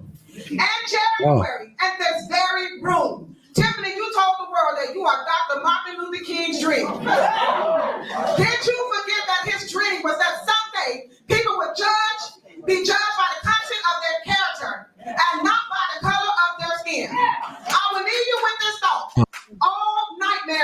to an end, and so will this one. Oh, Mr. Roberts, Paul Roberts. damn. Good evening. I last made public comments here in June and May, but the supervisor did not wish what I was going to say, so she limited me to 2 minutes and prevented me from questioning the attorney or the clerk. I hope, given the time that we had to wait to get into this meeting, the time we had to wait for other meetings, and the time that was taken away from me previously, and by going easy on the supervisor for the last 2 months, I may be able to read the entire 1 page that's in front of me. If not, I'm happy to get you copies. Anyway, I will continue from where my last comment was cut off. She would not let my wife complete it, so I wanted to continue talking about how at least $550,000 of February's $1 million giveaway was not used for the intended purpose, and how the Attorney General ordered the township to give me the information I requested through FOIA. They still have not. I wanted to mention how the township refuses to state who their FOIA officer is, and how they have made it almost impossible for the Attorney General's office to contact them. I wanted to talk about how the township's IT department no longer lists any email on the township website, nor do they give us any way to contact our trustees. I wanted to mention how the administration monitors emails and text messages between trustees and their constituents. But given the time constraints, That's pretty funny too. I noticed that also. That's this guy right here that's just pacing. He's trying to look like Billy Badass. No, what's even better is the guy back here with the Lakers shirt. Just like, man, so many things I want to say. So many things I want to say. I want to just start answering the number one question that people ask about Thornton Township. Why is Tiffany Henyard still in office? Please bear with me while I try to answer that question. Much of the credit for her successful criminal career goes to her well-connected attorneys. Her preference for the Delgado Law Group, known by many mayors and powerful people in Springfield, is so strong that she fired 2 longtime township employees who opposed hiring Delgado to the school board. But she doesn't mind spending our tax dollars to settle this wrongful termination lawsuits that she invited. Yeah, so here, right here, that's your whistleblower right there. Other well-connected attorneys helped her overturn the citizens' recall election in Dolton. Furthermore, Thornton Township spends $20,000 per month on lobbying, public relations, and political consulting. $5,000 per month goes to the mentor of the chairman of the state Senate's appropriation committee. Frank Zuccarelli only paid him $4,000 a month. $5,000 a month goes to a media consultant called Whitley Agency. I know that they take PayPal, given the credit card statements this township has. Look at the great job they did advising her on the last 2 Saturdays campaign events in Dolton. Yep. $10,000 per month goes to Cornerstone Government Affairs for political consulting. Now, that's an interesting one. In February, when the supervisor was in Roland Martin's studio, there was a meeting here anyway. Several of these invoices were on $10,000. Your time is up, sir. Sorry. Trustee Gonzalez asked what they were for. No one in the room could tell me. Your time is up. Three of the trustees. Your time is up. Here it comes, moving in. to approve them anyway. Hello, your time is up. Cornerstone's website shows that the leader of the Illinois team was Your previously time is up. advisor to Michael Madigan, Who in that the car? longtime political director of the Democratic Here he comes, moving in.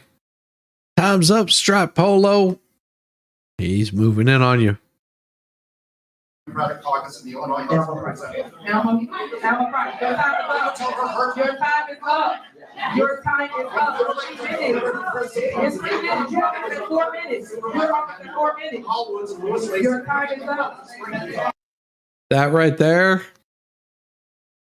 I'm sort of with her on that. Whistleblowers do it to avoid being part of the ones being prosecuted. Save your butt, lady. Yeah, I'm sure that is exactly what she's doing. You got it. Your time is up. Your time is up, sir. Sir, your time is up, sir. Go ahead. Sir, your time is up. Your time is up, sir. Your time is up. Your time is up. You guys don't have no order. You get 3 minutes. Your time is up. What's the person? Yeah, that goes to show you that 3 minutes is not enough. Not enough time. Would it be too complicated to turn the microphone off? But here's the thing. You got 3 minutes. You've got to get your stuff out of there. Yes, such an annoying voice. I agree, Sir Frank Otter. Very annoying voice. What's that, Elma? Democratic Party of Illinois. Elma Price, Elma Price, you're next. Your time is up, sir. You have 4 minutes. Your time is up. Yes, it is. Excuse me, your time is up. Your time is up. Okay, security, your time is up, security. It's time is up, security. Yeah, he's about to get his ass escorted out. Let Waldo speak. Security, your time is up. Thank you, God. Thank you. Thank you. Your time is up. Well, you skipped over someone. You could have given him a little bit of extra time rather than causing all the strife in the room. Yeah. Yeah. She said your time is up longer than 3 minutes. Yeah. Well, you know, some whooping can't handle more than 3 minutes. Just saying.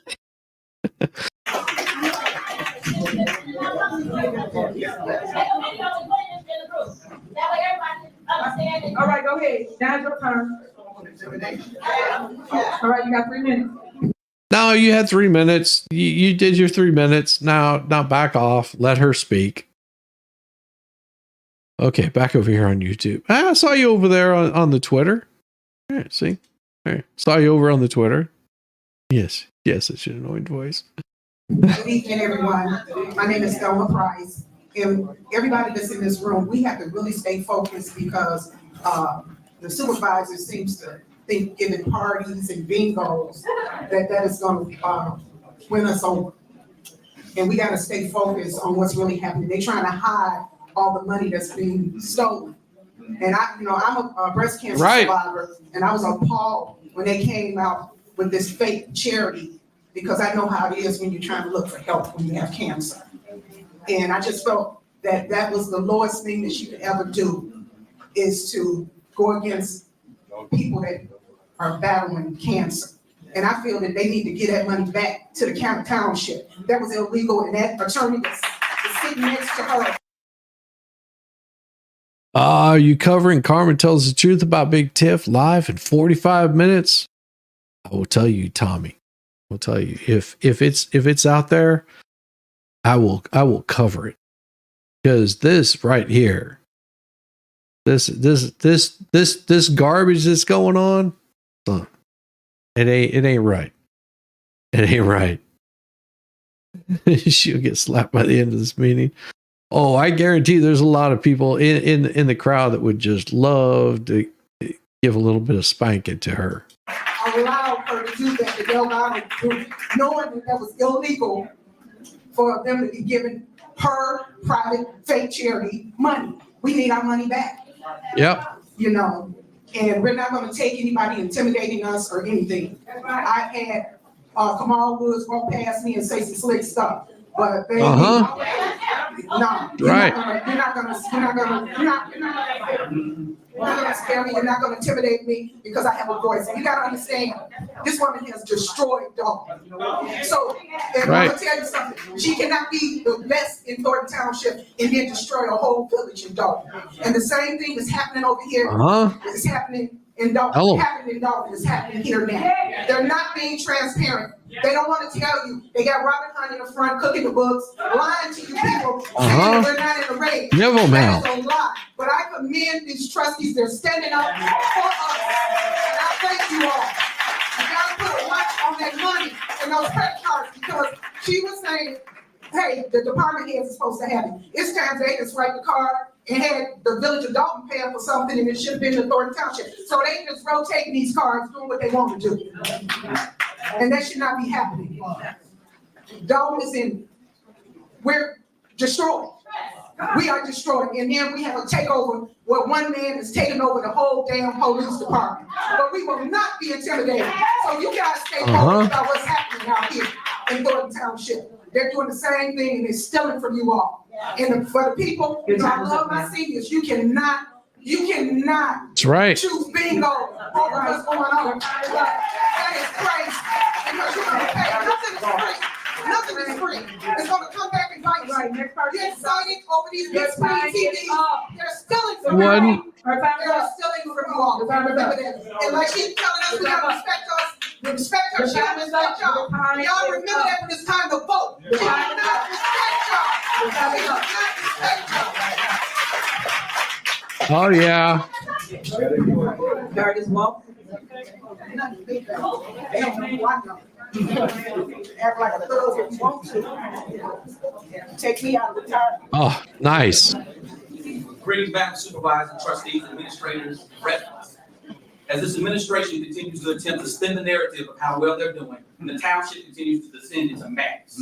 The presence of the supervisor has created a toxic environment where political figures and administrators have used unethical tactics for intimidation and harassment.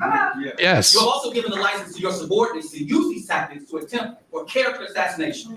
In my hands are 2 FOIA requests by Mr. Keith Price, which was filed this past May to my former employer here in the township and my current employer at the school Nice. district, asking for everything personal. Give 'em hell. Disciplinary rights. Mr. Price is here, I don't have disciplinary rights. This type of behavior has also given non-resident opportunities to a license to act as predators when they present themselves as advocates and activists. One Nice. particular make-believe activist that goes by the name of Jedediah Brown. He has a video on YouTube channel telling his followers that he sent investigators to my job, asking about me and my coworkers, telling them that people at my job don't like me. They don't like me. I guess since the secret friend Keith Price came up empty, he has to come up with some unsubstantiated narratives in an attempt to ruin my reputation. And there are plenty of stories of people who have been overnight amateur investigators when they're nothing but small-time hooligans. Over the past 3 months, friends have become enemies and enemies have become friends. I'm showing your friend right now. To the supervisor. Oh, they do not like this Not guy. be blamed on fake news. FBI subpoenas and grand juries are not the fault of the media. So Oh, this guy right here. He's hot. And these people don't like him. Chief police can't legally carry a gun. Did not know that, Creole. That true? Man. I don't know. I mean, are you from Illinois? Because I see the Saints stuff happening there. If you're from Illinois and you know this for a fact, I don't know if that's true or not. I had to go play with your emotes over on Twitch for a bit. In her head, she's like, blah, blah, blah, blah, blah, blah, and like the snail color. This guy right here, they don't like him. the residents of this township, I sincerely urge you to find within yourselves to help change the direction of the township. Whether you vote out the supervisor and the entire trustee board. Something needs to change soon. There are legislators in the Illinois General Assembly still itching to abolish the township in the state. And if this type of government that the Thornton Township is going to have from this point on, then what can stand in their way? If we keep this up, they will come and burn it down. That is a very angry man right there. I may not agree with your free Palestine stuff because trust me, they would delete you in a heartbeat if you went to Palestine. If you took your ass to Gaza, they'd delete you really quick. But I'm with you. I agree with your message, son. I agree with you. Trina Downs. That's right. Okay. Oh, I like what she's going to say. And so, if anybody harasses me while I'm speaking, I'll call the Attorney General for a home violation on intimidation and harassment. Talk your tax. So I want everybody to make this make sense to me. You're concerned about the spending at Thornton Township. You're trying to put her on a credit card that she does not want. Why would you do that? Also, she has a $3,000, right? She can write as many $3,000 checks as she wants with no cap here in Thornton Township. Why hasn't anyone created an ordinance to stop that? Okay. She's an idiot officially. This lady is a complete idiot. Sorry. That's not how it works. Okay? That's not how it works. Because the people aren't speaking out and telling you not to do something doesn't mean you go and do it. Jesus. Well, there wasn't a police officer at the stoplight, so I just decided to run it. That's not how it works. Dumbass. dumbass right here. This person, I don't know who the hell they are, but this is the stupidest thing. This is just like saying, well, you didn't see me robbing the bank, so how can you accuse me of robbing the bank? Well, it might be the millions of dollars that's sitting there in duffel bags with, ink all over it whenever they exploded. But nobody said I couldn't do it. Limit the amount of checks. That's the same thing that goes on in Dolton. She can write as many $5,000 checks as she wants without board approval. Just like here, she can write as many $3,000 denomination checks as she wants without board approval. So why? Yes, but whenever the chickens come home to roost and they come and they audit what you've been spending the money on, yes, it matters a hell of a lot, you dumb broad. Your logic is why you're probably always going to be single for the rest of your life. Because if a man marries a thought like this right here, God forbid you didn't tell her, no, you're not supposed to be sucking Jimbo's balls over there. Well, you never told me I couldn't do that. You never said I couldn't be. Well, you said I couldn't be sucking on Pookie's balls, but Jimbo's balls is okay. Screw this woman. What the hell is wrong with her? Jesus, what an idiot. Haven't you guys done anything to cap that? Carmen, I'm glad you spoke, because you spoke about the supervisor being bonded and us having nothing to worry about. Seeing that you have a background that's been posted numerous times in check fraud, as well as Keith Freeman having a felony background, you two should be bonded as well for the protection of Thornton Township. Anybody with a criminal background should be bonded in any municipal job that there is. And she's bonded. Can you hear them say she's bonded? I'm asking for all criminals to be bonded. Thank you so much. Now, furthermore,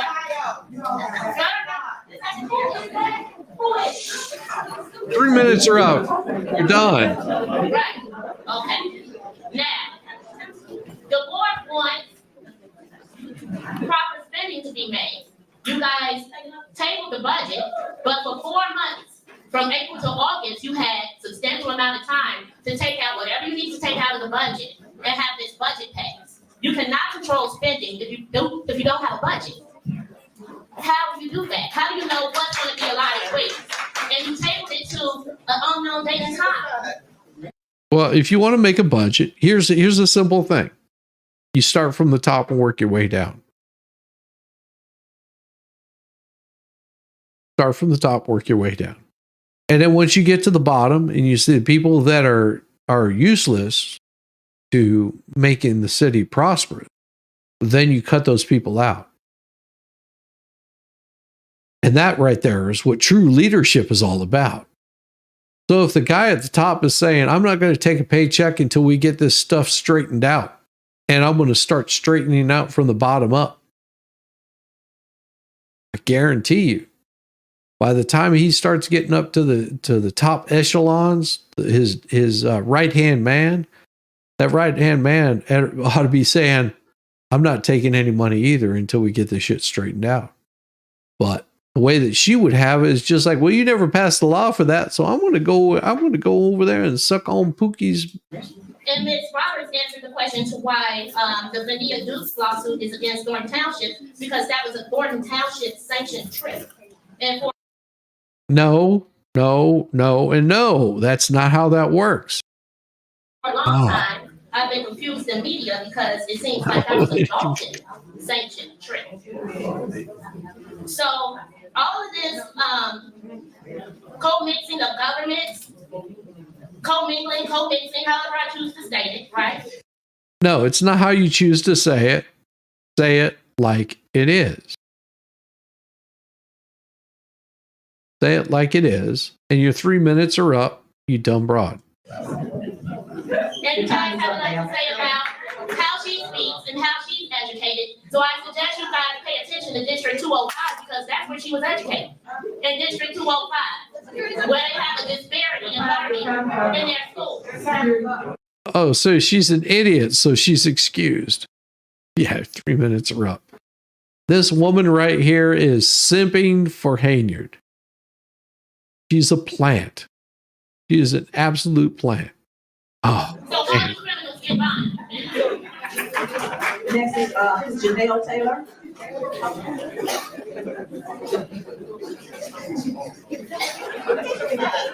I should probably say good night since we've been here such a long time.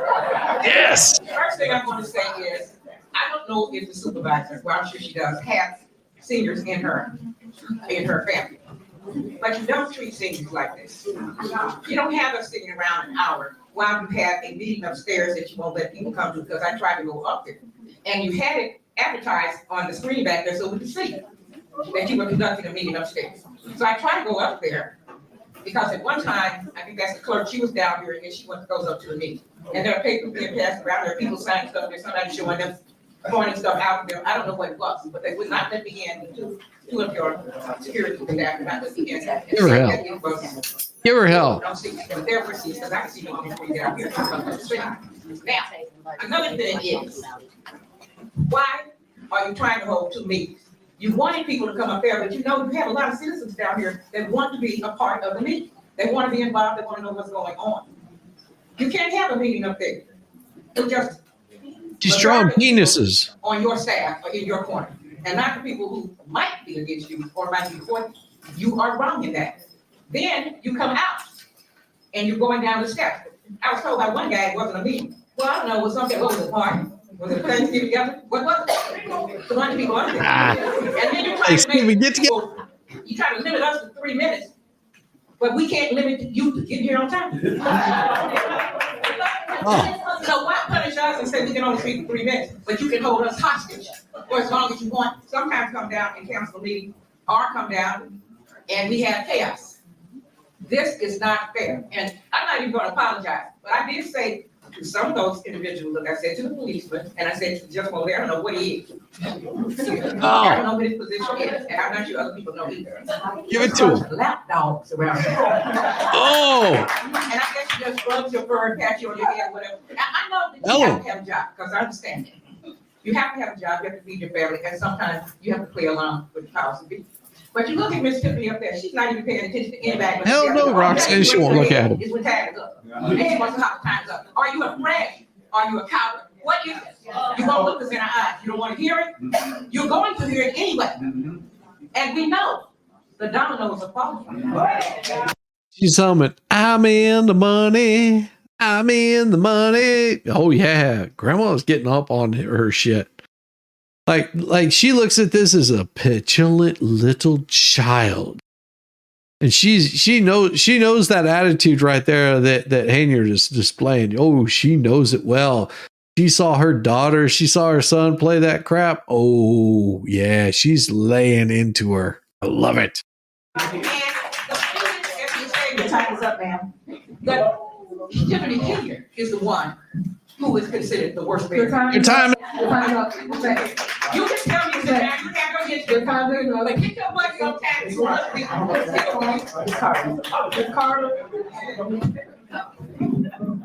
Oh,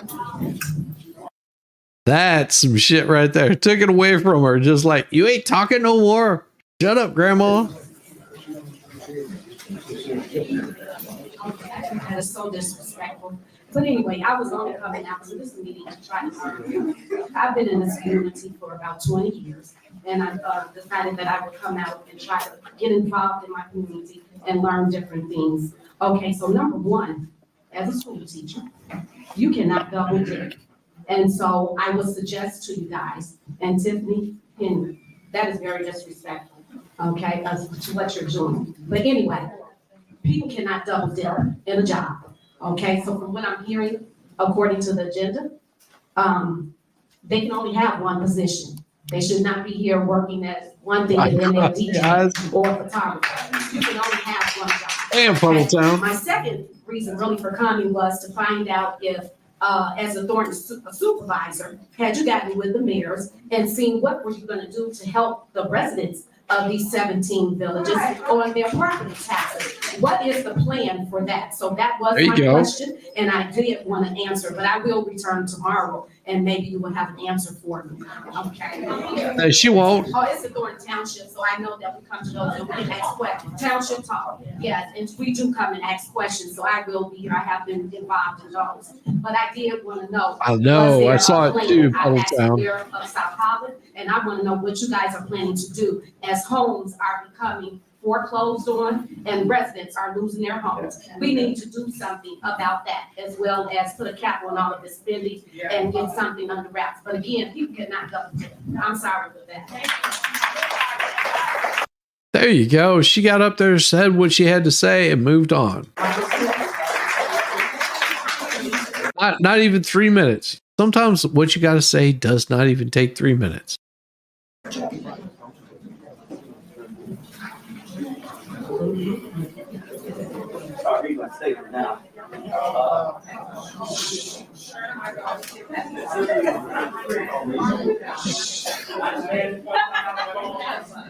Okay, Mike, 1 second. Go to the mic. You're gonna start it. All right, go ahead. It's not the critic who counts, not the man who points out how the strong man stumbles, or whether the doer of the deeds could have done them better. The credit belongs to the man who is actually in the arena, whose face is marred by dust and sweat and blood, who strives vigilantly, who Everybody's getting up and leaving. Oh, that's so bad. Oh, we're moving on up. errors, who comes short again and again, because there is no effort without error and shortcoming. You want me to publish it? But who does actually strive to do the deeds, who knows great enthusiasms, the great devotion, spends himself in a worthy cause, who at the Oh, they're just laying into him. Just like, oh, this guy. I mean, the place cleared out. Look at that. They're just like, boom. All these people left. All these people are getting up there, milling about. They're just like, I am out of here. I'm out of here. Screw you. best knows in the end the triumph of the achievement, and who at the worst, if he fails, at least fails while bearing great, so that his place shall never be with those cold and timid souls who neither know victory nor. What a way to clear the place out. What a way to clear the place out. What a dipshit. Defeat. My message tonight to all of the residents of Thornton Township. I watch people disrespect leadership. I challenge you to take on. Son, you got to have leadership. Best inspiring speech that they leave to a big apartment in the sky. Oh, this guy, he must be like a total simp. He is a total simp. This is the guy, and I've seen this before. This is the guy that sits there and talks all this stuff like, brother, let me tell you what it's all about. And as soon as the cops come knock on his door, he's just like, man, I didn't do that. That wasn't me. Becoming a leader and sitting in that seat. Because you don't know what it means to sit in that seat. Sweet cheeks. Sweet cheeks. These people know what it means to sit in that seat. Yeah, he carries her purse. I guarantee you he does. They're just like, son, you don't know what you're talking about. And have to endure the things that you have to endure, the meetings you go to, trying to help your residents, trying to help your citizens. Except you've run them into the ground. You've given them a deficit. Oh, simp's got a simp. He just wants to hit it. That's all. And you have people that come to be disrespectful. To be disrespectful. And we have people that blurt out. I stay quiet, like everybody else had their time to talk. But then when somebody comes up and not talking, you talk. And your language you don't want to hear. That's disrespect. Son, you don't command respect. You don't command respect. You're a white knight. That's it. He's probably hitting it, wouldn't put it past her. Yeah. Have respect. You have to have respect. And what I'm saying is, until you sit in that seat as an elected official, you don't know what elected officials have to go through. It doesn't matter. It does not matter. Here's the thing, son, that you fail to recognize. Let me explain it to you in layman's terms. Okay? Whenever you're paying high taxes and your city is running in deficit and your city is on the verge of going bankrupt because of the policies that your leaders, the ones that you're sitting there, your officials, the little assholes that are sitting up there spending hundreds of thousands, if not upon millions of dollars on trips. That right there shows how ignorant you are. So sit down, shut up. These people came here to say, listen, our town is going broke and you are breaking us. You're destroying a city that we love, that we grew up in. We've been here for 20, 30, 40, however many years they grew up in this town. And to see it completely destroyed in less than just a couple of years. That's what these people are complaining about. Yet he doesn't recognize that because, oh, well, you don't know what it's like to sit up in this chair. Neither do you, son. Oh. But what I am going to say is, we need education in our community on government. Because if we really understood government, we will understand what the supervisor's job is. We will understand what the trustee's job is. Yeah, and they're not doing their job, so shut up, sit down. I've been seeing in the news is the trustees trying to do the supervisor's job. And I challenge you, if you want to do that, run for supervisor. Run for the position. Run for the position. Because you're bound by governing laws that govern how you are and what you're supposed to do. Now, what I have not seen is this board talk about going to trainings. And I'm going to say it. You need trainings.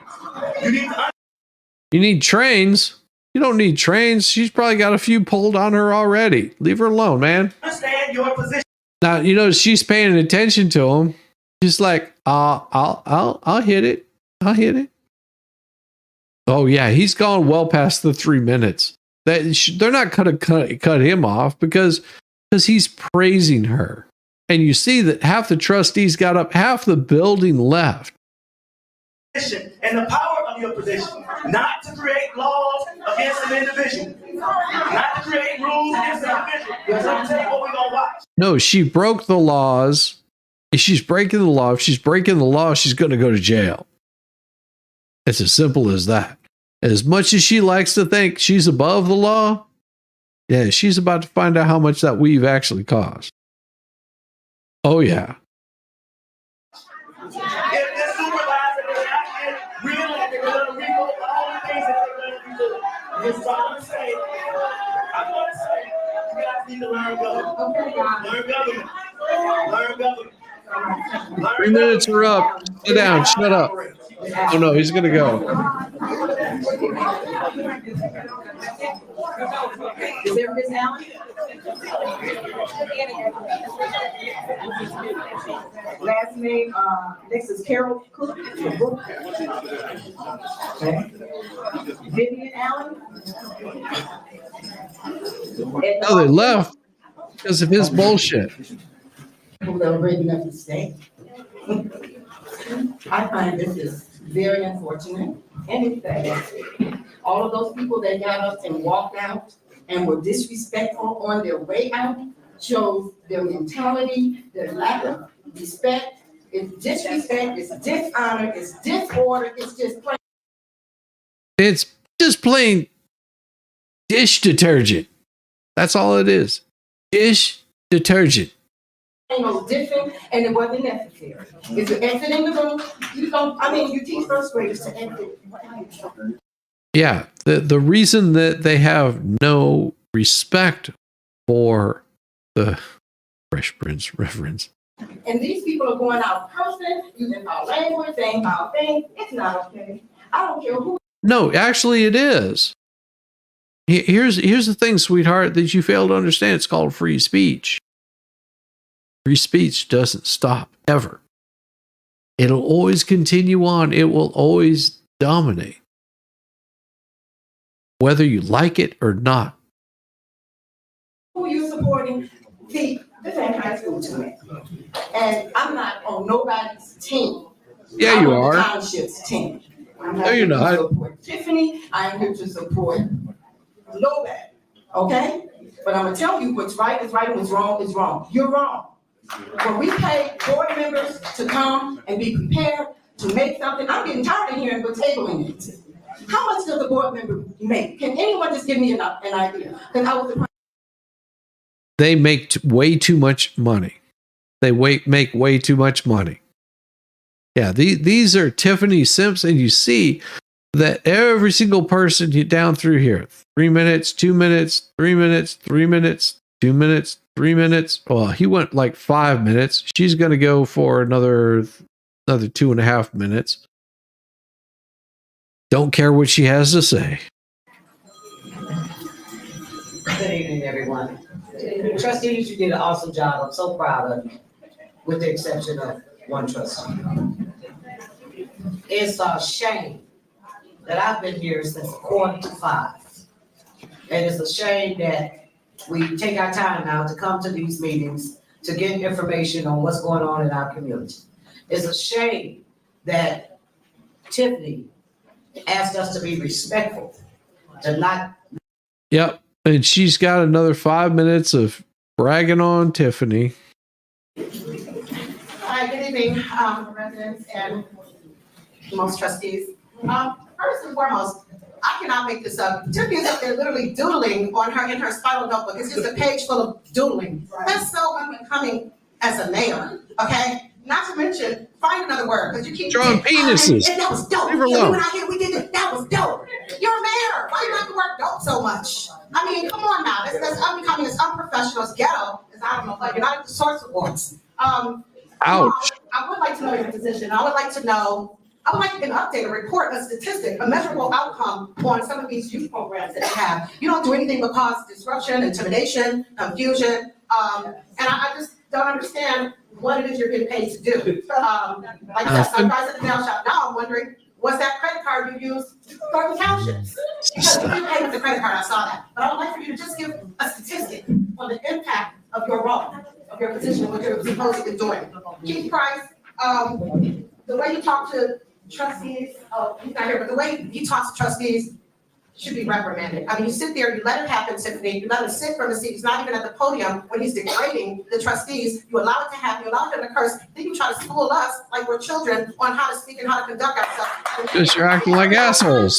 You know, you allowed the stalemate to happen, you know, you wanted it your way, but it did not happen because you saw that they were gonna have the meeting with or without you. So you had to pack up everybody and bring them down here where you should have been at the start of the meeting, trying to lock us out. We saw people that were behind us in line that were in that room. It was calculated, it was intentional, and you should be reprimanded for that. Who can write up the supervisor? Also, you know, you always talking about what the media doesn't report, and how they don't tell, and you pay for this, you pay for that, you pay for funerals, you give food, you pay rent.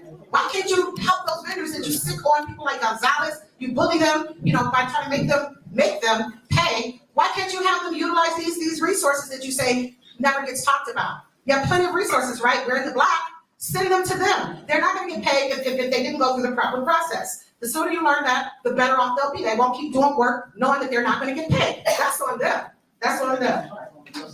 No, it's not on the trustees. It's on them. It's on them. Okay, well, stop working. Stop working. Okay, well, here, really like, time is up. Go to the township. All right, your time is up, ma'am. Security. Go to the food pantry. Your time is up. Your time is up.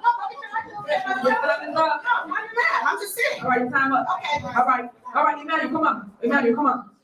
Go ahead, get your moment. This is one of y'all employees here that y'all did not pay. Go ahead. All I'm saying is this. I want you all to understand what's actually happening here. Because I feel like a lot of people don't understand what's actually happening here. So right now, you all have a lot of people who've done a lot of work for this township. No, let me show you how. Right now, I am an employee of the township. Before that, as media. Yes, okay, as media. So everyone understands. So he's a simp. He's a simp. He's a total simp. You're jealous of her purse. Admit it, Shizzy. Oh, damn it. I want the trustees to understand. Called out. As media. Before media, I have my own business that we've been running successfully. The Thornton Township was supposed to be just a client. I was supposed to be just a contractor. So the money that I charge the township, I understand the township is very frugal when it comes to paying bills. No. Manuel. Given 4 minutes, though he didn't sign in for public comment. See what they've got listed down here? Pay really close attention to this. He was given 4 minutes. He didn't sign up for public comment. He came in there to simp for Tiffany. This guy is a paid actor. Whenever they say, oh, they're being frugal, that's not what you want to hear. I've done contract work, and the last thing that I want to hear is we're being frugal. No, you're going to pay me. You're going to pay me. I do the work. You pay me. If you don't pay me, you're going to find all the work that I did goes away. Like I said, guys, I worked for Geek Squad. I had somebody that I showed up at their house and I said, here's your wireless internet. It is all set up, good to go. And they said, we're not paying you. You know what I did? Because I had all of their passwords. I shut down their internet service. I created a new password on it that they didn't have access to. And I named the router Pay Your Bills, Bitches. That's exactly what I did to them. And then I called my handlers, I guess is what you would call them. They were the people that book it. And I let them know that this person didn't pay their bill, that they refused to pay for the services that were provided. And I blacklisted them. You know what it means whenever you get blacklisted in Geek Squad? It means that whenever you call up and you say, hey, your guy's, he messed up. They come out and they go, yeah, sorry, we're not sending anybody out to you. You owe us, I think it was something like $300 or $400 because the amount of equipment that they purchased and the amount of services that were provided, and they refused to pay. Oh yeah, I shut their shit down. I to this day I could probably drive around Atlanta because I did so much work, and I could shut down half of people's internets. I don't do it because I'm just not an asshole like. But yeah, do it at work too, if you would. Yeah. And the thing is it didn't cost me anything because I was an hourly employee. So it's just like, all right, well, you don't want to pay. Tough titty, said the kitty. That's how you do it. This guy right here, he's full of shit. He's absolutely full of So I charge way below market value for the services that I provided to the residents. Then that's stupid. If you're doing that, then you're stupid. If you're charging way below market value for the services that you provide, then you are doing a disservice to you, your family, and your community. Not the trustees, not anything to the residents. I'm literally showing you guys what your township offers you. This is not about a supervisor. This is not about other members of the administration. Right, I'm sure. Here we go. For the township, the trustees decided not to pay, but they are the reason. Correct. Emmanuel, get it out. That's not true.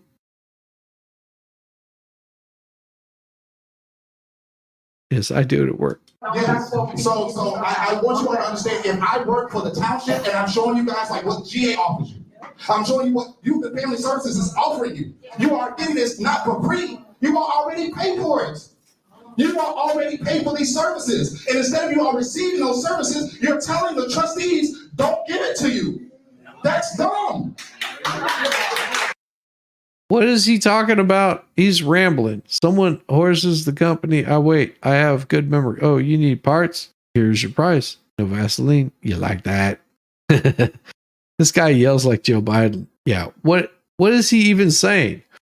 He is saying that you just need to take advantage of the system.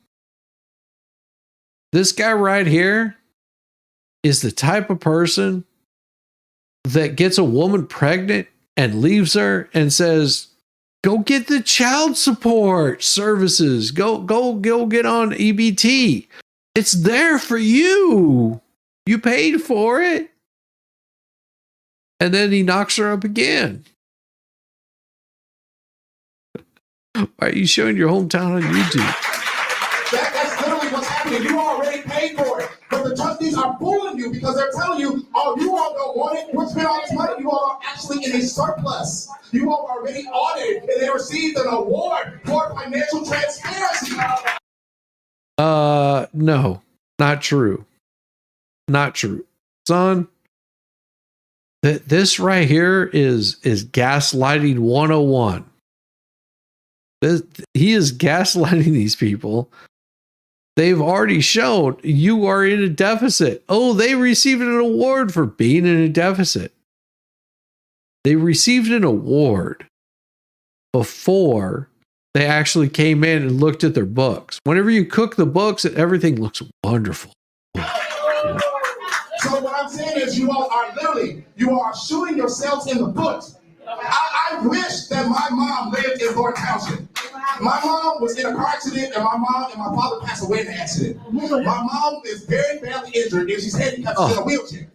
My mom needs groceries delivered to her, but we have to pay for those groceries. They're offering you all getting those groceries delivered to your house that you already paid for.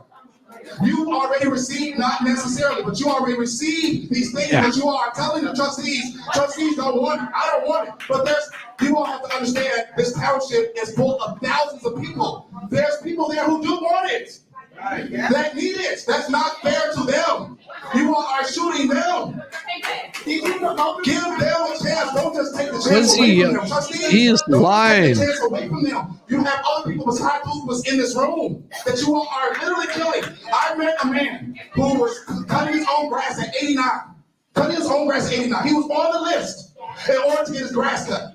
But instead of them being able to pay the people to cut the grass of this man, he's out there. He's literally risking his life to cut his own. What is this guy rambling about? Probably because he told them, hey, can you guys come cut my grass? And they kept saying no. Who said what? Yeah. This guy is this is how gaslighting happened. This guy is a paid actor. He is being paid by Tiffany Henyard to show up and say these things. His own grass because the township board of trustees decided not to pay the people to cut his grass that he paid for. So I'm saying it again. All I'm saying is you already paid for these services. Just get them. Why? Son, that's not how it works. Oh yeah, 3 minutes have been up for this guy for a while. He goes on for 4 minutes and he is simping for Tiffany Henyard. This guy is being paid to gaslight people. That's it. Why tell them I don't want the services, but you pay for it anyways? Okay. Oh yeah. Thank you so much. Thank you. That's right. Go crawl back in your little hobbit hole. Liar.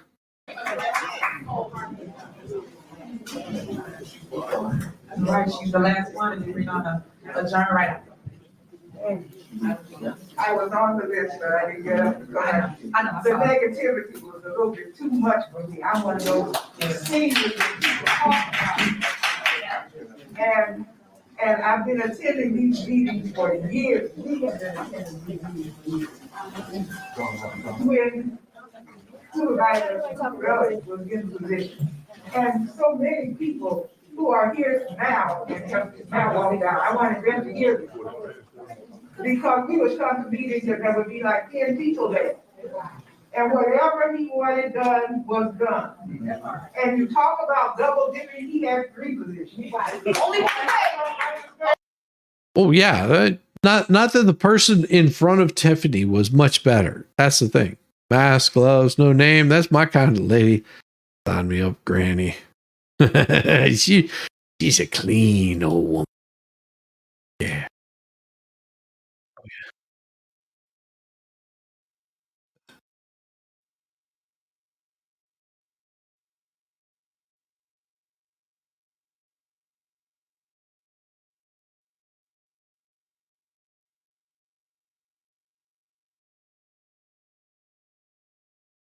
Only one day. I don't understand why. I just don't understand. Only one day. And I am one of those seniors that some of you would like to radicalize. I mean, you want to say, we don't know anything. But I think I know a lot more. No, than you most don't know of you shit. anyway.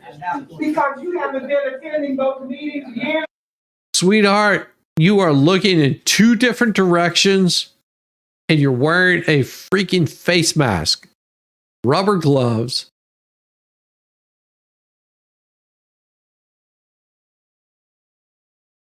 I can't tell if she's looking at me or my neighbor. Actually, I can't even tell if she's looking at my neighbor or my neighbor. Good God, woman.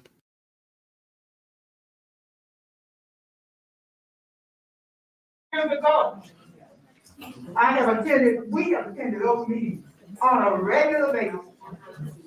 And all of the things that you are talking about, he had a board where everybody voted yay.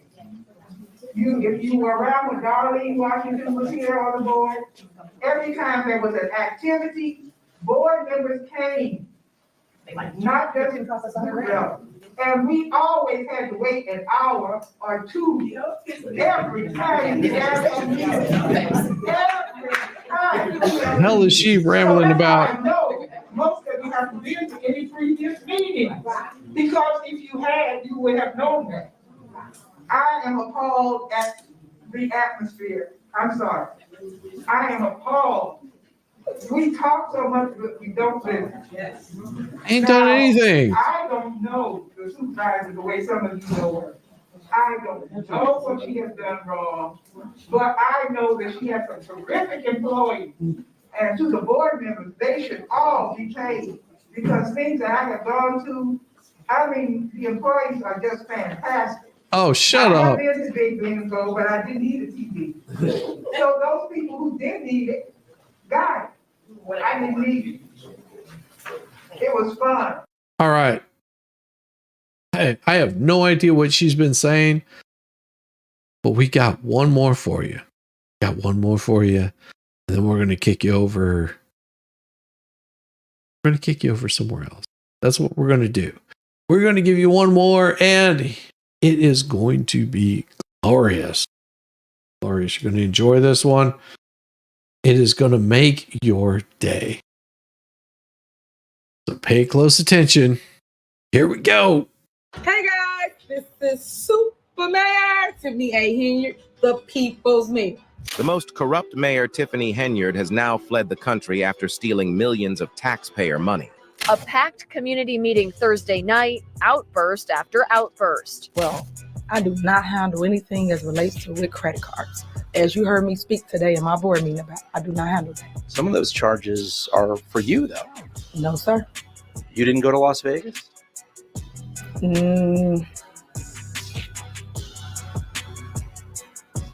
What is that? No comment.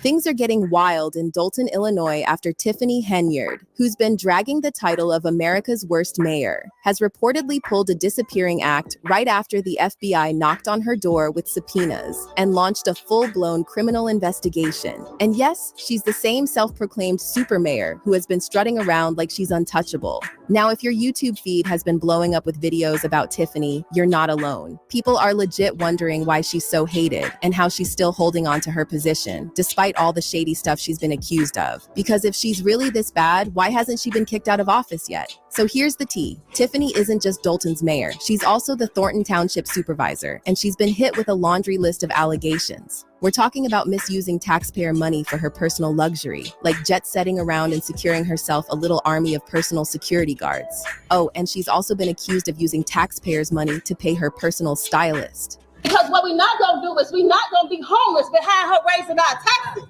And you said that you have good business skills, then you should take a look at the budget again. You are a public servant. You serve us. But wait, it gets crazier. This isn't just about a few bad decisions. Tiffany's behavior is straight up unhinged. She keeps doubling down on her antics and refuses to own up to any of it. And now the plot thickens because word on the street is that Tiffany has gone MIA. This whole situation is a mess. And trust me, you're going to want to grab some popcorn for this one. I'm about to spill all the tea on the jaw-dropping allegations against Tiffany Henyard. So stay tuned because this story is about to get even more insane. To be ashamed of y'all stuff. Y'all black. Y'all are black. And y'all sitting up here beating and attacking on a black woman that's in power. Y'all should be ashamed of yourselves. America's worst mayor. Tiffany Aisha Henyard is a Democratic politician who's been running the show as the mayor of Dolton, Illinois since 2021. And she also became the Thornton Township supervisor in 2022. But Tiffany's time in power has been nothing but drama. Her name has been all over the headlines and not for good reasons. Think financial mismanagement, corruption, fraud, and a whole lot of shady business. Over the past year, Tiffany's been clashing big time with most of the village's board of trustees. And trust me, it's been a full-on mess. Now the buzz about Tiffany being a total menace started way back in August 2019, when CBS 2 Chicago revealed that a property Tiffany owned and was collecting Section 8 housing subsidies for had some seriously nasty issues, from severe mold to water leakage. Yeah. It started over here in the corner, and that's where it started, and then it just spread it. Jacqueline Smith says she's battling mold in many places, a result of unrepaired leaks in her Dolton rental home. It leaks in the corner where the roof, the ceiling is damaged, and then it leaks going into my kitchen, and the windowsill leaks in my daughter's room. These are some pictures of what she says is rain dripping from her daughter's bedroom window. She says mold also grew on her daughter's shoes and is all over the side of the house, which is owned by Dolton trustee. My first name is Tiffany. Tiffany Henyard. Frustrating, irritating. I just don't feel that I should be living like this. By November 2019, things had gotten so bad that the place was declared uninhabitable, and the tenant had to pack up and leave.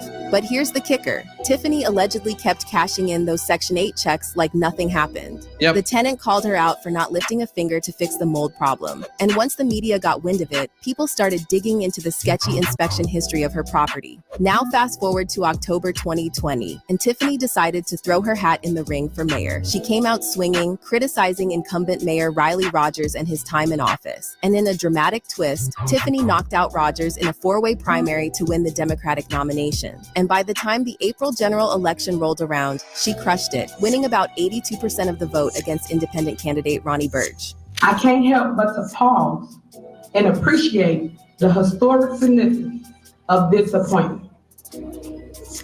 I take great pride in being an African-American woman. Well, so what's that about them cum gutters? Tiffany also brought along her so-called dream team, which included candidates for trustee and village clerk positions. Two of her trustee picks, Kiana Belcher and Jason House, along with village clerk Allison Key, made it into office. But the honeymoon didn't last long. The friendship soured fast, and those same folks were teaming up with most of the village board to take legal action against Tiffany. In fact, within just 6 months of Tiffany's time as mayor, the trustees were already throwing shade her way. They were calling her out for how she was spending municipal funds and for running a shady, low-transparency operation. And by April 2022, things got so messy that the village board actually sued Tiffany, accusing her of having some serious conflicts of interest. But Tiffany wasn't about to go down without a fight. She fired back, accusing certain trustees of stirring up trouble, and even went as far as locking them out of their offices and canceling board meetings.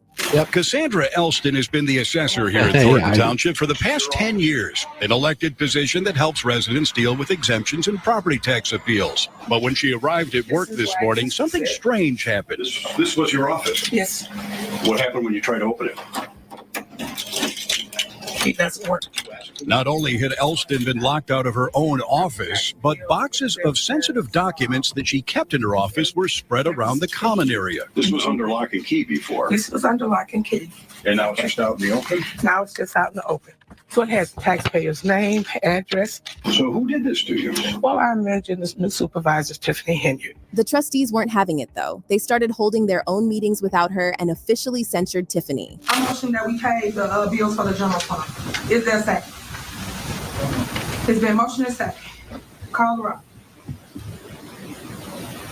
Trustee Jones? Nope. Radio silence after Henyard attempts to get general fund bills paid. Here's why the trustees didn't go along with it. You guys still don't want to move forward with paying any of the bills in the general fund? That is my question. Is there a day with the previous week that we could pick, that we could set to review the bills? Trustee, y'all already have the bills. Do you want to pay the bills on the general fund? What the public No, needs to no, know. no. They already know. Stop. They don't even. Our meeting is on Tuesday. So that's a no then. We're here. That's We're here. no. So We had time to review it. My question is, are you paying the bills? To review invoices. Point of order. Is there a Yeah. motion on the floor to pay the general fund? But that's not even the half of it. People in the village, residents, employees, and business owners alike started coming forward with accusations that Tiffany was using her power to go after anyone who dared to oppose her. There are claims that she had the village police harass businesses that didn't support her, and even tried to squeeze campaign contributions out of business owners. Oh, and she's also been accused of firing several village employees just for political reasons. And then March 2024, things took a dark turn when NBC Chicago publicized files obtained through a Freedom of Information request, revealing that the Illinois Department of Human Rights was investigating a serious case involving Tiffany, the village of Dolton, and Thornton Township. According to the reports, Tiffany's former assistant claimed that she was raped by a village trustee, Andrew Holmes, during a trip to Las Vegas. And to add insult to injury, the assistant claimed she was retaliated against by Tiffany herself. This is our last night in Vegas. When we clock out, is anybody hitting the strip with me? You know, it's my birthday. And everybody said no, or they had something else to do, but Andrew. Miles did say that if he's done doing whatever he was doing, you know, he'll catch up with us. Okay, so fine, but I at least knew I got a man with me. I'm gonna make it home. I ain't even gotta worry about try to go on the strip by myself. I legitimately thought that, you know, I was gonna make it home. You did? Until my last memory was me waking up in his room. They've been telling me they're so proud of me. And at first I never understood what they could be proud of, because I just felt like I was just doing what's right because it happened to me. But then coming out and the news putting out my report, and hearing that it might be possibly other victims, that broke me even more. But it was like, that's why they proud of you. Because you let them women feel like I can say something and somebody's gonna stand with me because I was done wrong. Of course, Tiffany fired back, calling the allegations totally false and blaming disgruntled employees for stirring the pot. Meanwhile, the drama around Tiffany just kept piling up. She got hit with more allegations for spending village funds without getting the green light from the Board of Trustees. Things got heated in those council meetings, with trustees and Tiffany going back and forth over the village's spending habits. I wouldn't trust this woman if she stood on a stack of Bibles and had her tongue notarized. Not a damn thing she says comes out her mouth is true. Then in January 2024, City Trustee Brittany Norwood raised the alarm, warning that Dolton was on the brink of bankruptcy because of all of Tiffany's reckless spending, pointing out that the village was drowning in $7 million of debt. According to Fox 32's Chicago investigative report, Tiffany used taxpayers' money to assemble her own personal police security detail, and this practice cost Dolton citizens hundreds of thousands annually, and And by February, the Village Board of Trustees decided enough was enough. In a 4-2 vote, they overrode Tiffany's veto of their budget for the 2024 to 25 fiscal year, which included some major budget cuts. Tiffany was fuming, claiming that these cuts would send Dolton straight into bankruptcy. And if that wasn't bad enough, the village got a warning that 13 police department vehicles were at risk of getting repossessed. Tiffany then again tried to pin the blame on the trustees, saying they refused to approve payments for the vehicles. And believe me, this is just scratching the surface. We'd need a whole documentary to cover all the wild allegations swirling around Tiffany. But it seems like her time might be up because karma's finally catching up with her. The FBI is officially on her trail and they've launched a criminal investigation. FBI investigation. Federal agents have officially launched a criminal investigation into Tiffany Henyard, and they've officially launched an investigation into her. Well, that police department they were dancing in front of still makes you so sad that money for them funds rebuilding. Yeah, that's absolutely true. Coming in hot. The so-called super mayor got slapped with not one, but 2 subpoenas, demanding a mountain of business records and financial reports. According to Fox 32 Chicago, the first subpoena concerns Tiffany's private dealings, while the second one focuses on the township. But here's the kicker. Nobody knows where Tiffany is. It looks like she's vanished, just as the heat is really turning up.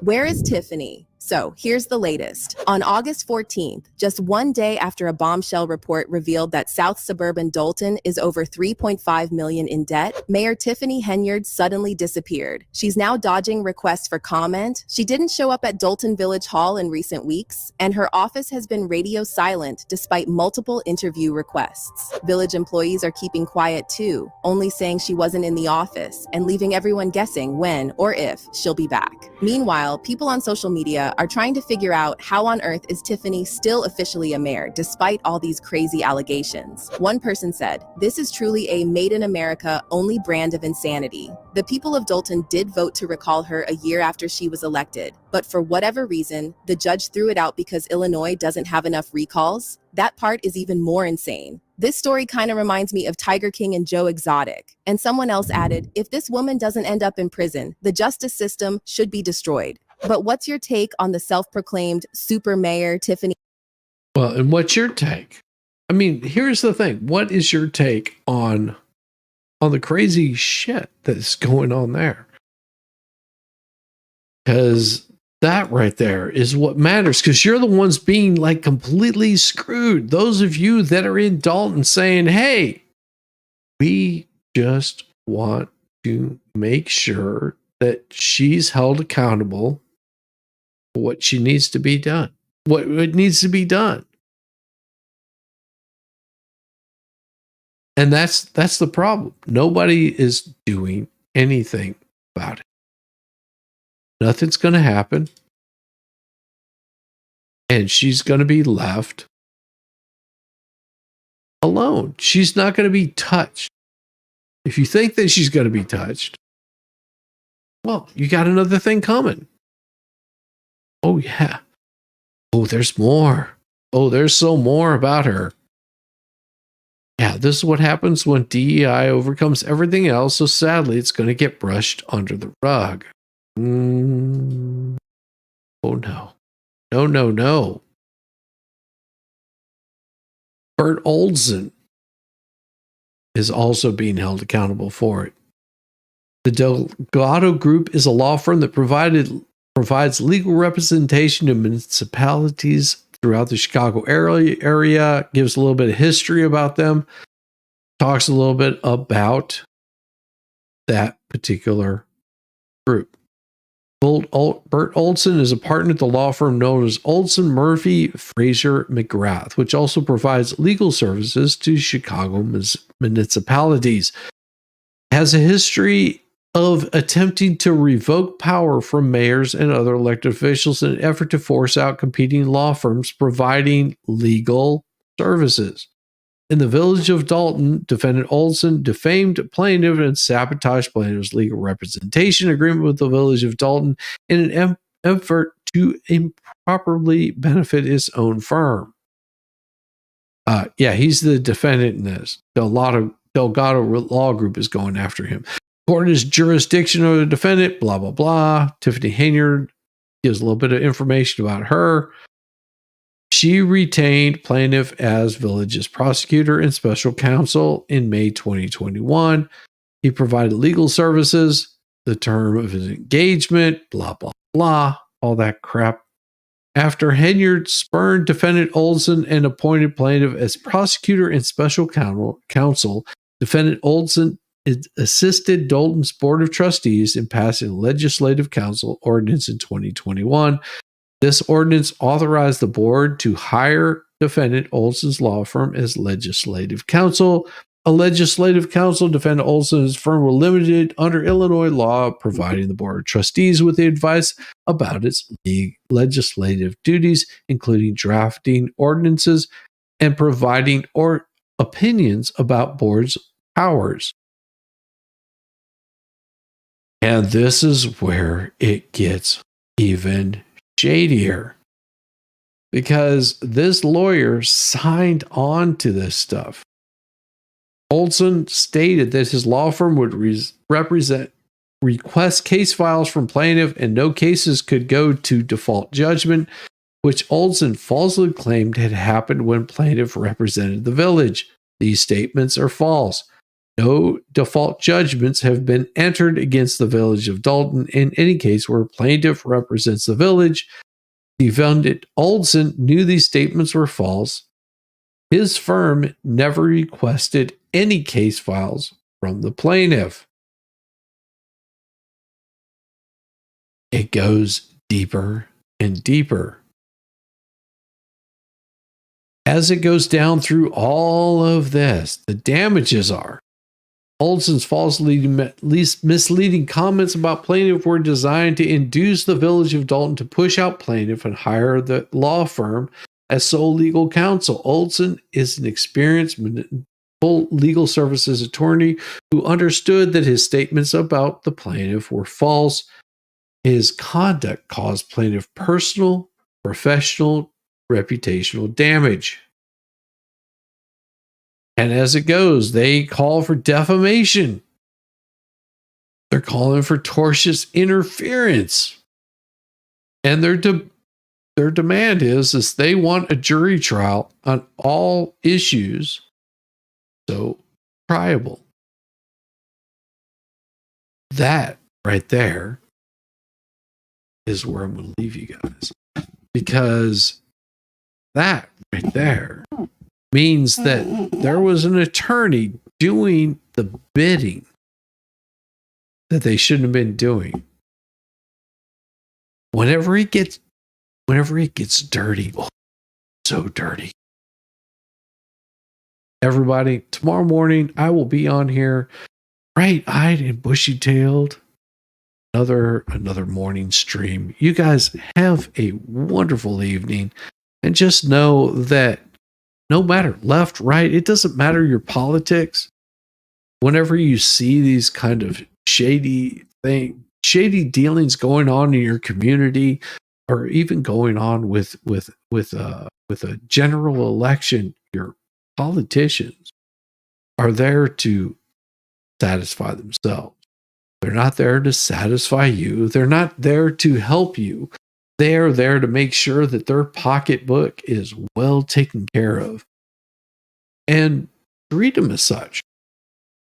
Know that if they're doing something to benefit your community, support them. If they're doing something that you don't think is benefiting your community, doesn't matter what the little letter is behind their name or in front of their name, whatever. It doesn't matter what that thing says, whether it says Democrat, Republican. If they're pulling shady shit, oust them. Make them go away. Make them work for your vote. Because you control them. They don't control you. And as soon as they have control over you, as soon as they quiet your speech, as soon as they tell you, oh, you can't talk about that, and you'll see the little simps come out. They're just, they come out left and right. the best thing that I heard was a message by somebody else, not me. I think it was a quote from George Washington that you're American. Or maybe some of you aren't. Some of you might be across the sea, across the ocean, or in a different upside down kind of place in the world. That you have control over the way that you act towards these people. And don't sell yourself short. Don't let them control you. Don't let them take away your power. Everybody, have a wonderful night, and just know that this is all for fun. My streams are all for fun. We don't do the drama here. We have a good time. Go say hi to Megan.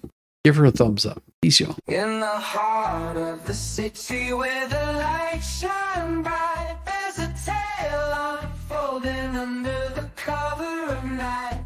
The Federal Bureau, they've come to play, investigating whisper